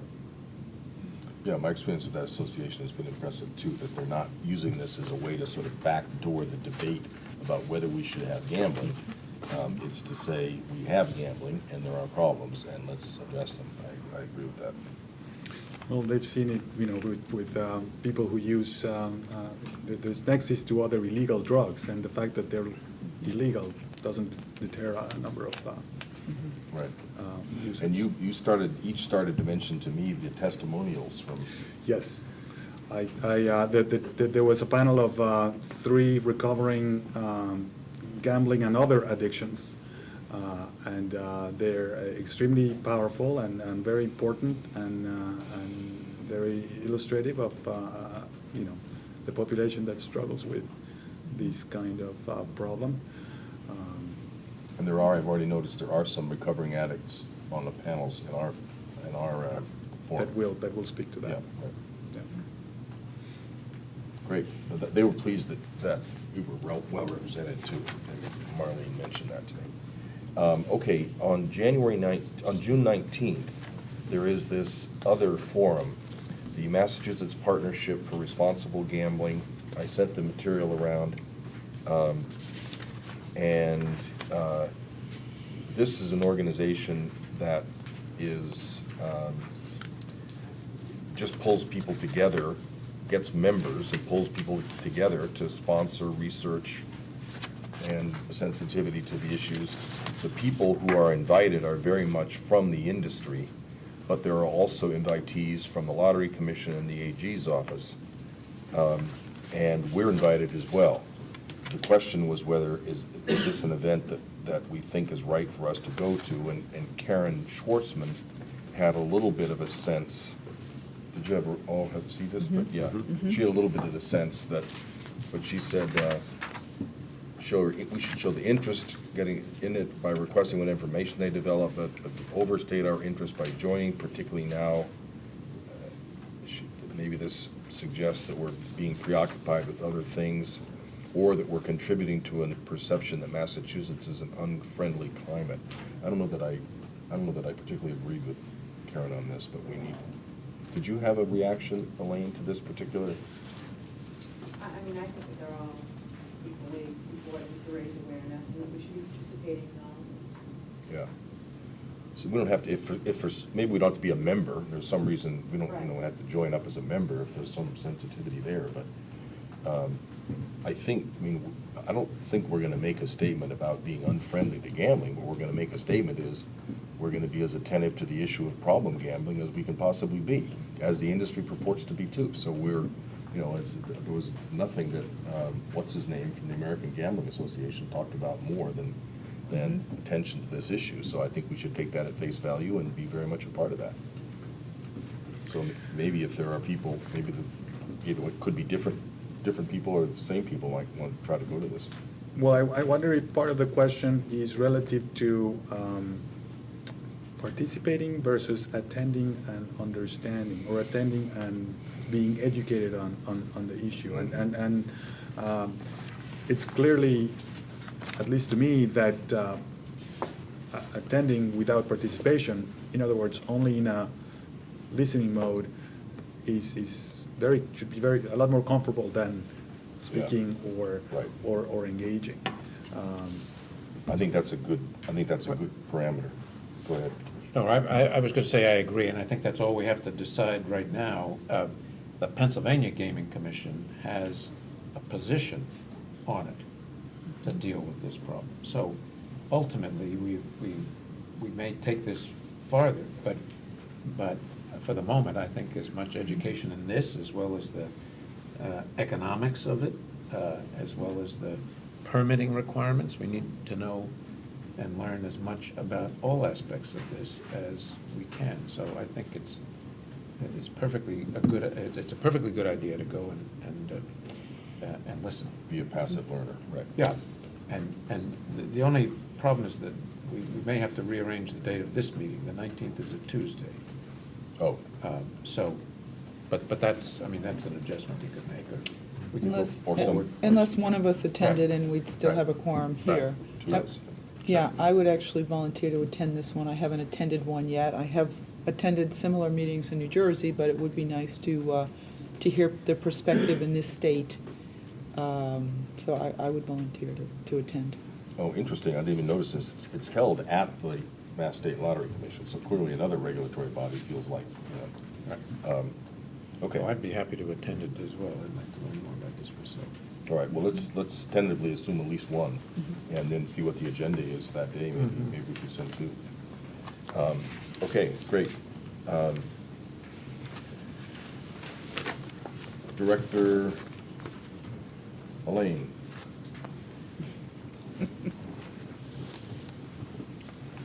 Now that you've been here all of 5 days, Been very busy. and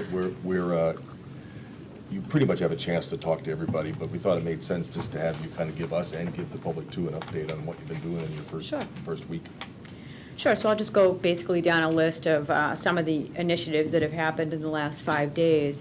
When I first got here last week, one of my first orders of business was to basically sort of conduct an audit of what the website looked like, and to determine community accessibility, the potential for how user-friendly was it. So at that point, what I did was I began to develop also the social media plan.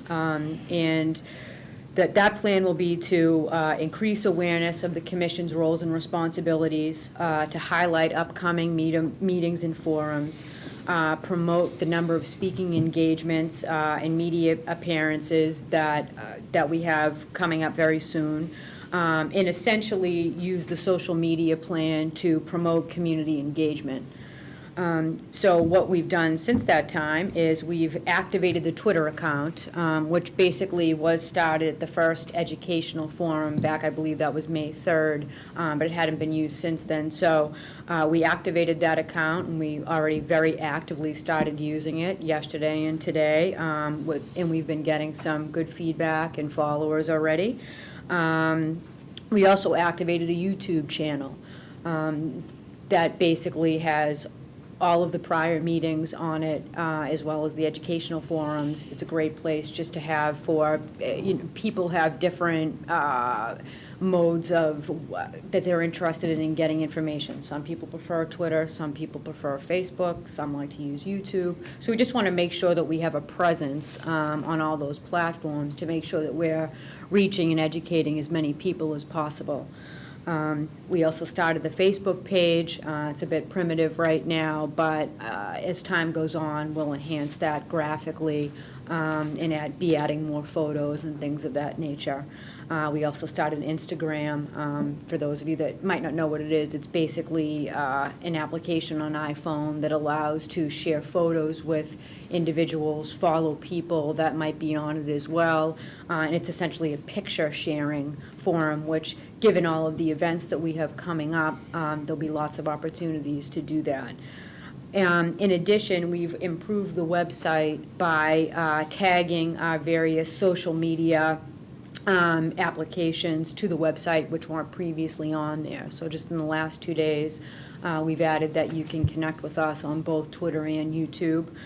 The other thing that we did was at the bottom of every web page, and we're still in the process of doing that, I've been working closely with Brandon on that, we basically tagged the bottom of every page so that community members can more easily share information from our website on their Twitter and Facebook accounts.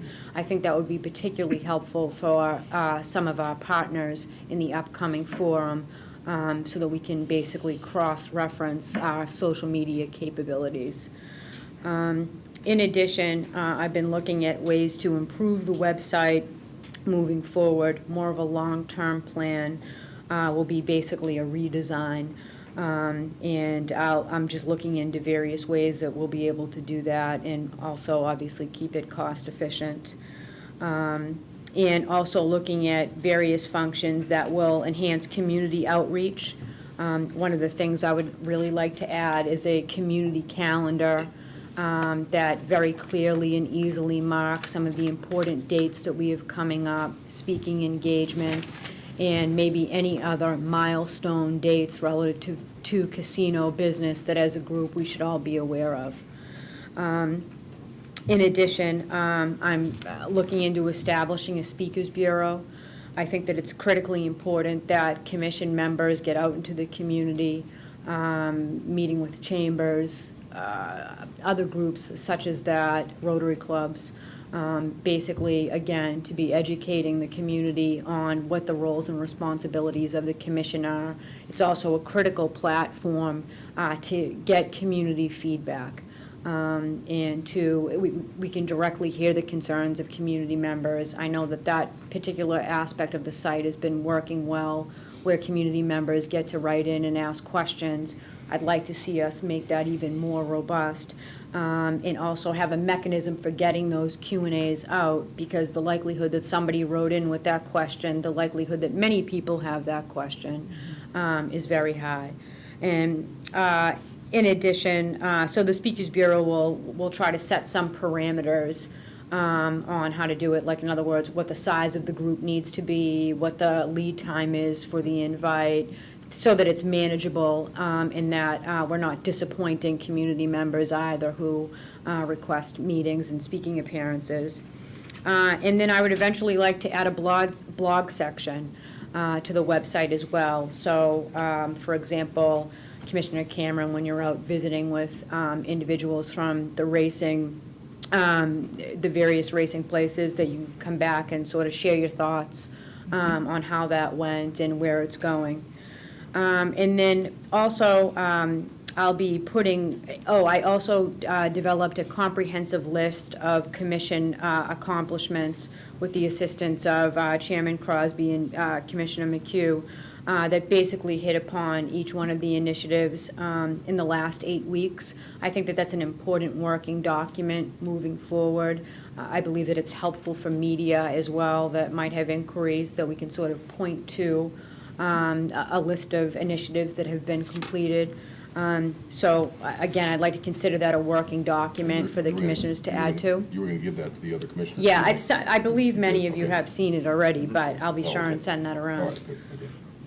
And then, this is more long-term, but I'll be developing an overall comprehensive plan, a communications plan, in which I hope that will entail logo creation and things like that. But that's going to take some time to pull together. And then also, more immediate, we've been putting together a plan to increase outreach and attendance for the 3 upcoming forums. So we've been collaborating with the partnering agencies to try to maximize our respective abilities to reach potential attendees. Great. I have a couple of questions or comments. Relative to Twitter and Facebook, I know that they are a very cost-effective way of communicating, one where usage is also growing.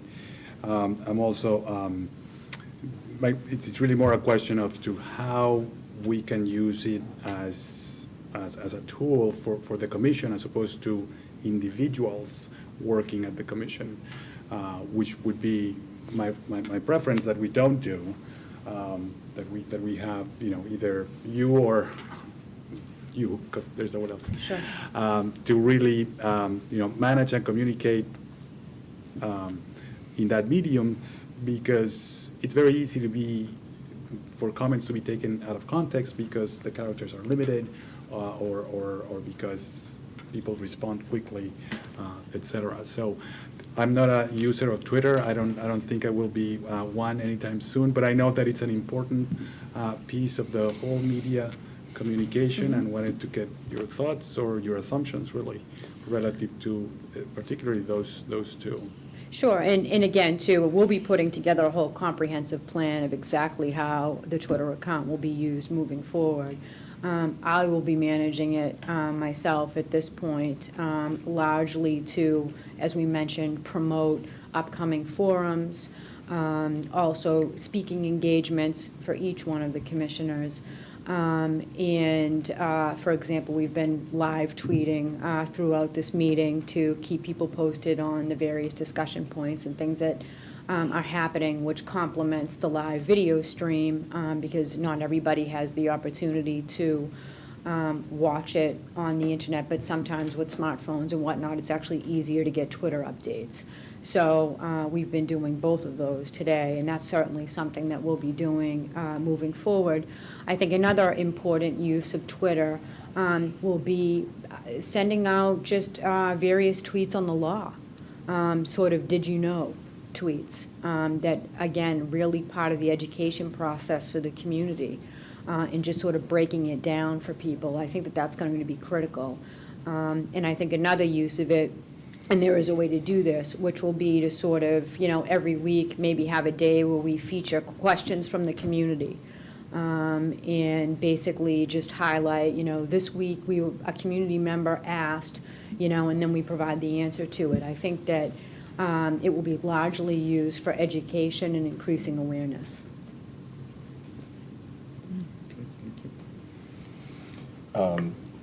We had a couple of experiences last week where, now that we have a press person in-house, there were a couple of things came up where we needed a response quickly. But it wasn't just like a comment, it was a response to something. Like, for example, when Chairman Wagner of the House Economic Development Committee was a little bit critical about us thinking that maybe we might not do 3 or whatever, reassessing the economics of it. And we were constrained by what we could say because there was no way to get the commission together to talk about what our response was going to be. So by definition, our response had to be kind of banal because we couldn't do anything significant.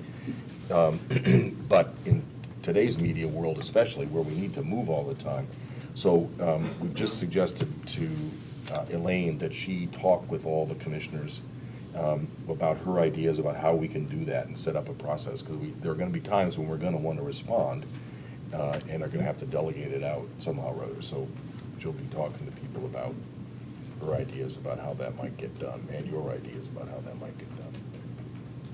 And I've also been reminding media the complexities of that, that we're not in a position to be able to gather the group together and have a Right. discussion. So I think as time goes on, people will get more accustomed to understanding how that works. I think, Mr. Chairman, this is a terrific process that we're embarked on now. A big chunk of what we're doing is going to require public understanding, public education. This is a topic around which there are strong emotions, or going to continue to be strong emotions. There are going to continue to be rumors. There are going to continue to be contentious points, and that's all to be expected. I mean, that's the nature of the topic.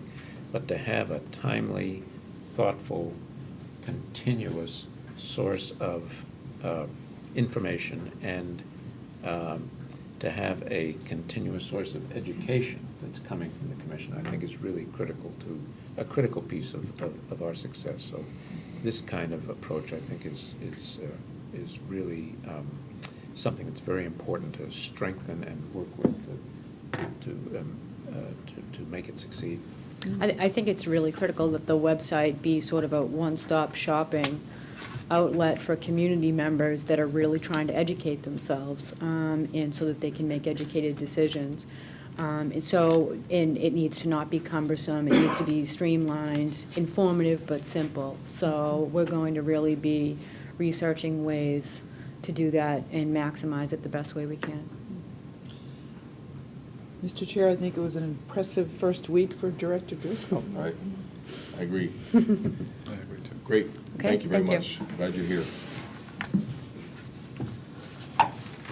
Okay, I mentioned, there's one other thing I forgot to mention, under the compulsive gambling. The association, the Compulsive Gambling Association did talk to us about whether or not we would like to meet with them sooner than later, to talk about how to include problem gambling in the application and licensing process. And I said that we're really not ready to get to that point yet. We're starting to learn now from them about that, but there's no formal step yet for them to be involved in that or to counsel us on that, but that'll come in due time. Okay, speaking engagements, we thought it just made sense to make sure that we all announce what we're doing. Thursday morning, I'm speaking at the Mount Washington Bank Annual Meeting, and Saturday morning, I'm speaking at the Mass Municipal Association / Mass Selectmen Association's annual meeting. I don't know why I volunteered for that one Saturday morning, but I guess I did. Any others in the pipeline? Anything going on in Western Mass? Nope, not at this time. All right. So that was it, unless anybody has anything else for the items that we knew about in advance. There are a few other things that have come up under other business. Commissioner, you wanted to talk about we did talk about the project management chart and project process in our meeting last week, but we didn't put it on the agenda. Right. So you have come up with some stuff, which I think is important. I did, and I submitted for consideration a two-page memo relative to the options that I've completed researching, and I'll summarize.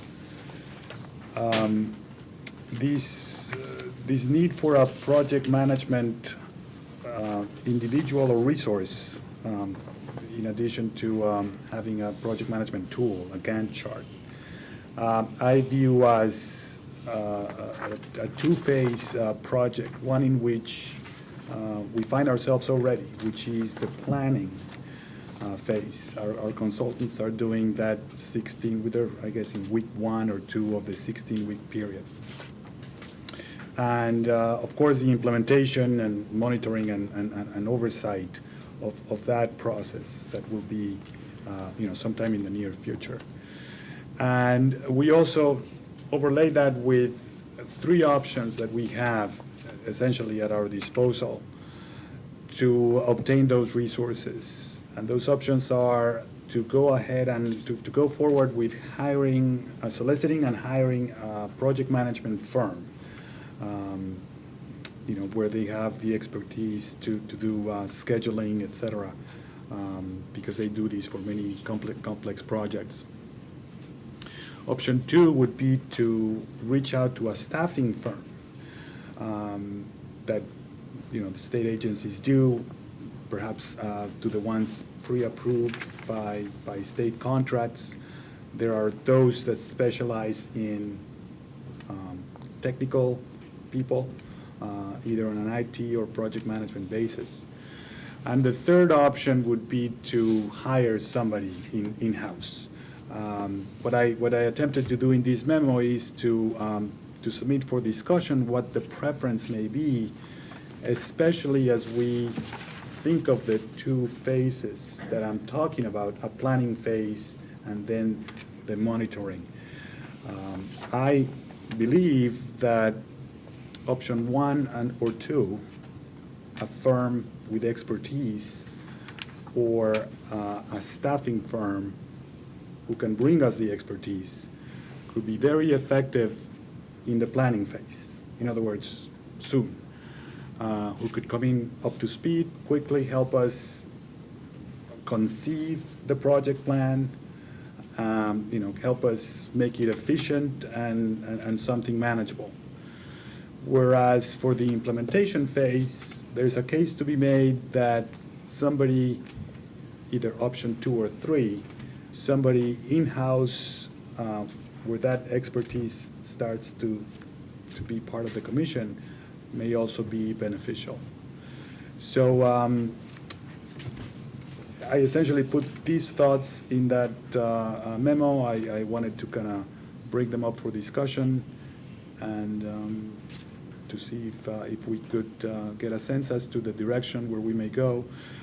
We have, one of my assumptions is that even hiring a firm would be, at this stage of the process, would be very straightforward because it would be a small procurement by what I think will be what would be required in terms of dollar figures. So it could be very straightforward in terms of soliciting just 3 bids as opposed to going out for an RFP, et cetera. But if there's questions, I will be happy to take them or. My question was, why would it take more time to contract with a staffing firm where the procurement process takes time to begin with? Why would that take more time to contract with a staffing firm? With a staffing firm? Yes. It's more time relative to hiring a firm.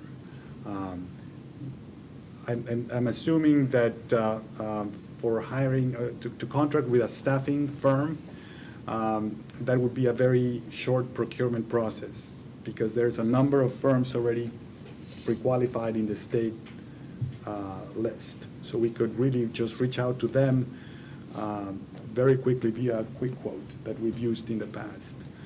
But then those firms would then have to search for some individuals. Either maybe they have already contacts or they have, and they would have to present those individuals to us, almost like a hire. Now, there's flexibility in that scheme when an employer like the commission utilizes it. It's not a permanent hire. It's a finite amount of time that could be extended. It's a project-based hire. And if needs change or needs evolve, or there's need for additional hires or less hires, that could be very easily dealt with via a staffing agency. So in a continuum, I would pose option 1 is quicker, you get more expertise available, but we pay a premium associated with the cost of a firm. And expertise, it does not reside with the commission, it resides with a consultant. And then you go in the continuum and those attributes change a little. There's more speed, but less than option 1 with option 2, and so on with option 3. I'm having, I must say, a little trouble at the level of abstraction we're talking about, trying to figure out exactly what problem we're trying to solve. As I understood it from our discussion last week, we've got a gaming consultant consisting of 2 parts and a legal consultant, and they're meshing together in creating a 16-week plan that, once finished, is then going to take us to the next stage of implementation. What we're trying to do right now, and what they don't have the capacity to do, notwithstanding the fact that Kathy O'Toole and Kristen are managing that process and managing it well, is create an overall project plan and project tool that will be dynamic and allow us to see, as we move along, where we are and what dependencies have changed and the like. And that will allow us to fold in the other parts of the commission business so that we have one overall master plan. So the objective was to try to find a person who could manage Microsoft Project or one of the other basic project management tools in a way that would allow us to have that dynamic plan. Mm-hmm. After the 16 weeks, as I understand what you're talking about, then we have an implementation phase in which we will need to go forward, probably with the same kind of rigorous management superimposed on the execution of that 16-week plan, as we proceed. But right now, we need to get somebody here as quickly as possible in order to manage the piece of work that's in front of us at the moment, right? To build one. Well- And so does the. My, I think you're getting to the core of the issue. The 16-week schedule has already started. Yeah. In my view, we could try to schedule it, but I don't know that we'll ever catch up. It's not irrelevant, and we could talk about that. My intention of what I put in the memo was on the big schedule, the one that is now being formulated, where somebody with project management expertise is relevant to be plugged in as to that plan, because during this 16-week period, assumptions are being formulated about the 18-month period process that have relevance to how we're gonna do what we're gonna do. There is value, I suppose, in trying to schedule the 16-week effort, but I'm really thinking about the big effort, and for which we need to staff, and there's a couple of ways to do that. I think that, you know, by the time we get somebody in-house, in a couple of weeks from now, we'll be in week 11, in week 3 out of 16, perhaps. And I'm wondering if we could look to explore bringing in an intern who may have these skills and may be able to really help us put this plan together. And then for the next phase, I'm really interested in looking at the consultants' ideas on what the table of organization, and I'm a little hesitant to go down that road and hire at piecemeal without knowing where the person would fit in the overall scheme of things. That's the permanent person that you spoke about as one option. Right. But just to help us right now, I'm wondering if there's a way to explore an intern who may have these, just the project management Yeah. skills. my assumption relative to conceiving of a plan, whether it's a 16-week or not, is that is generally preferable, at least to me, somebody with some seniority and not necessarily an intern who, even with the knowledge of project, may not necessarily understand the nature of the dependencies that are Well, already I think we heard our part of it. consultants say that they would be able to plug in if we had the project management software Yep. available to us. Mhm. They would be capable of plugging in the components. Right. But not their components, but not the other components that. Like the Racing Commission. Like the Racing Commission piece, Mhm. and the pieces that would be there during the implementation phase when their contracts would have expired. Mhm. This piece of maintaining one of these project management plans is as much an art as it is a manipulation of a software tool. So you really do need somebody with some expertise, I think, to do that.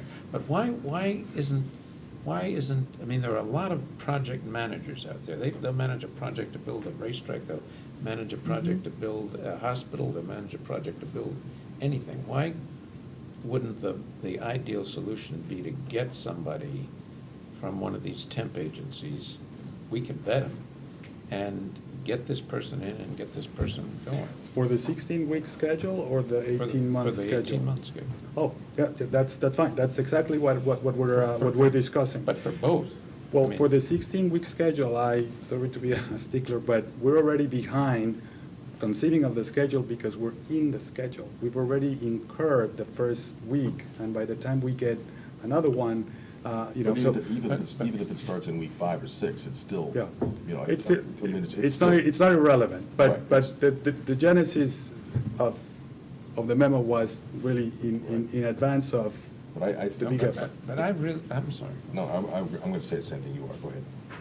I really think we need to begin now to get this, what's on the chart here, and what other pieces of activity we're working on that aren't on the chart. The Racing Commission stuff the other kinds of things that we're doing, organized in some fashion, Communications, research. communications, all this Right. stuff, into one master plan, pick up where we are now, and concentrate, to be sure, on the post-16-week piece, but start now, so we can get a comprehensive list. I know I've got little stickies all over the place. I'd like I to do get the too. stickies off and get them into a master plan. Well, I'll give you, I know they've left the room, but I asked Kathy for the latest version of these, because I wanted, and she says, well, it's always changing. Right. Of course, because it's being updated Right. as we speak. She can email it to Right. me whenever I want it, but it's already in progress. Right. And yes, we need to eventually have a master plan soon, and it sounds like, you know, we may need expediency rather than Well, I think you've taken. in-house capabilities. You've taken what we were initially talking about to a little bit of a different level. Yes. And as long as you don't lose what we were originally talking about no. in the process, I think it's a good thought, you know. Yeah. I wouldn't, let's not walk away with turning that into our first phase of a project management plan. Right. But I think, you know, getting somebody in now with more than just manipulable skills, but somebody that does understand the science and art of project management, who can, to a certain extent, be working with the consultants. You know, the consultants know the pieces, but they're not experts on squeezing days out of a process and figuring out where you can rearrange critical path lines and so forth. And there really is an art to doing that. So I would say, as to your question, I think we all agree it's not time to hire anybody, you know, so let's put that off for the moment. If we could either find a person who, by him or herself, had enough composite knowledge that they could build the Gantt chart and help us think conceptually about how to use project management to expedite and make efficient this process. If whichever way we can get them the quickest, if we could get them through a firm, if it really kind of takes a small firm to do that, fine. If there's somebody walking around out there that one of the temp agencies can identify quickly, and that has within themselves the owns, I'd go for that. So I would, so long as you don't compromise on this first piece. No. Then I would be comfortable letting you make the decision, you know, just you sort through, you know, some of the options, you know, some of these firms, and go after it as quickly as you can, and maybe, you know, come back to us saying, here's what I think we ought to do. But I also think it's important to be mindful of, you know, the process we're going through in hiring a director of administration services. I mean, there's got to be a nexus between Right. an outside firm and that person, so Well- that there's overlap going forward after the contract's over. Well, that's a very good point, and we've made it very clear to the candidates that we're looking at that we would like them, if they don't have the knowledge to begin with, and none of them does, that we would like to have them learn quickly, you know, so that we start phasing out the consultant, and maybe this person becomes the permanent manager of that process. But I totally agree that there needs to be a good sync there. So, sounds like it's either option one or two, a firm or a temp agency that can help us identify somebody with those skills. But is there a preference? I mean, I see one or the other as having nuanced benefits for the commission, both in terms of cost and expediency. I mean, or maybe we just try both. I explore both and come together with specific proposals relative to cost, time, and even, you know, candidates that may or may not have been identified. The firm's gonna be more expensive, and is gonna wanna be around longer, and, you know, is gonna wanna get into our operations, and that just goes with the territory. But they're probably gonna have at their fingertips, a good firm is gonna have much broader range of use Expertise, right off the yep. bat. Yep. But there must be individuals walking around who do have enough breadth of experience. The question is just whether we can find them quickly enough. I mean, I'd be inclined to call up one or two of the temp firms and say, here's what we need, get me one as fast as you can. Meanwhile, do the quick bid on the 3 firms, and if somebody doesn't come in the door, pick one of the firms. Do them both in parallel. Okay. I've already had, No, I was going to say, my sense is that that's the way we ought to go, and that the temp firms, there are a lot of project managers out there, this is the nature of their business. Yep. And we could have 3 or 4 resumes in a couple of days. And maybe 3 or 4 firms would respond in a couple of days as well, so that we could do this pretty quickly. Yeah. This will be exciting to get going. Yeah. Anything else on this? Thank you very much, Commissioner. It's really helpful to pull this together so in an organized way. Something came up last week. We got a press call saying, referring to something in the statute that regulates people who contribute, potential bidders who contribute to political campaigns in municipalities need to register that money and with the municipality and with us. Is that, do I remember that? Do you remember that? Is that right? Do you remember this? Yes.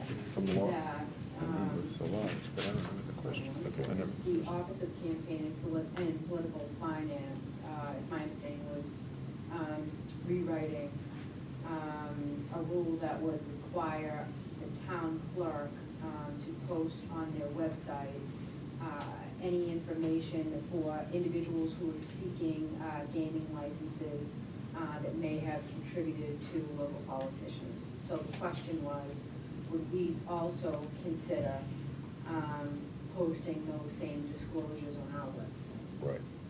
And when the question came up, I couldn't remember what the law requires, and I was hoping maybe you'd have it at your fingertips. But I said to Elaine, as a practical matter, we've all talked about our website being so robust and one source, so I'm sure we probably would. Once that information begins to become available, we probably would be happy to have that on our website as well. I hope that was right. But in any case, do you remember what the requirement is, or where it is in the statute? Yes, it's section, I believe it's section 47 and 48 of 23K. But perhaps the best way to deal with this, Mr. Chairman, is to say that the Office of Political and Campaign Finance does have a public notice out that it is going to engage in rulemaking with respect to this subject. I think I've got the right sections, 47 and 48. Engage in rulemaking. The rulemaking process it's going to engage in is going to commence, I think, at the end of this month or the beginning of next month. That Commissioner Stebbins and I met with the chief counsel for that group and engaged in a preliminary conversation with him about how to interface what they're doing with what we're doing, and we're waiting to hear back from him now. Okay. So that we have something to bring to the commission to talk about. And so that's what Okay. we're going to do, and we will have some role in it, but at the moment, there's nothing that's concrete. Okay.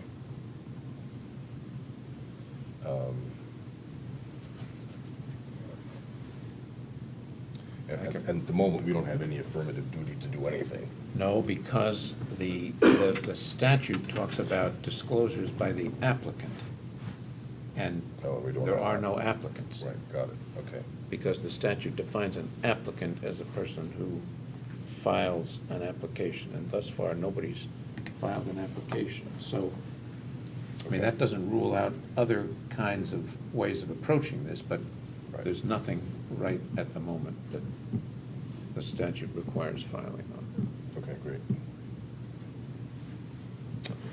Okay, and then the last thing was just one more time on the research topic.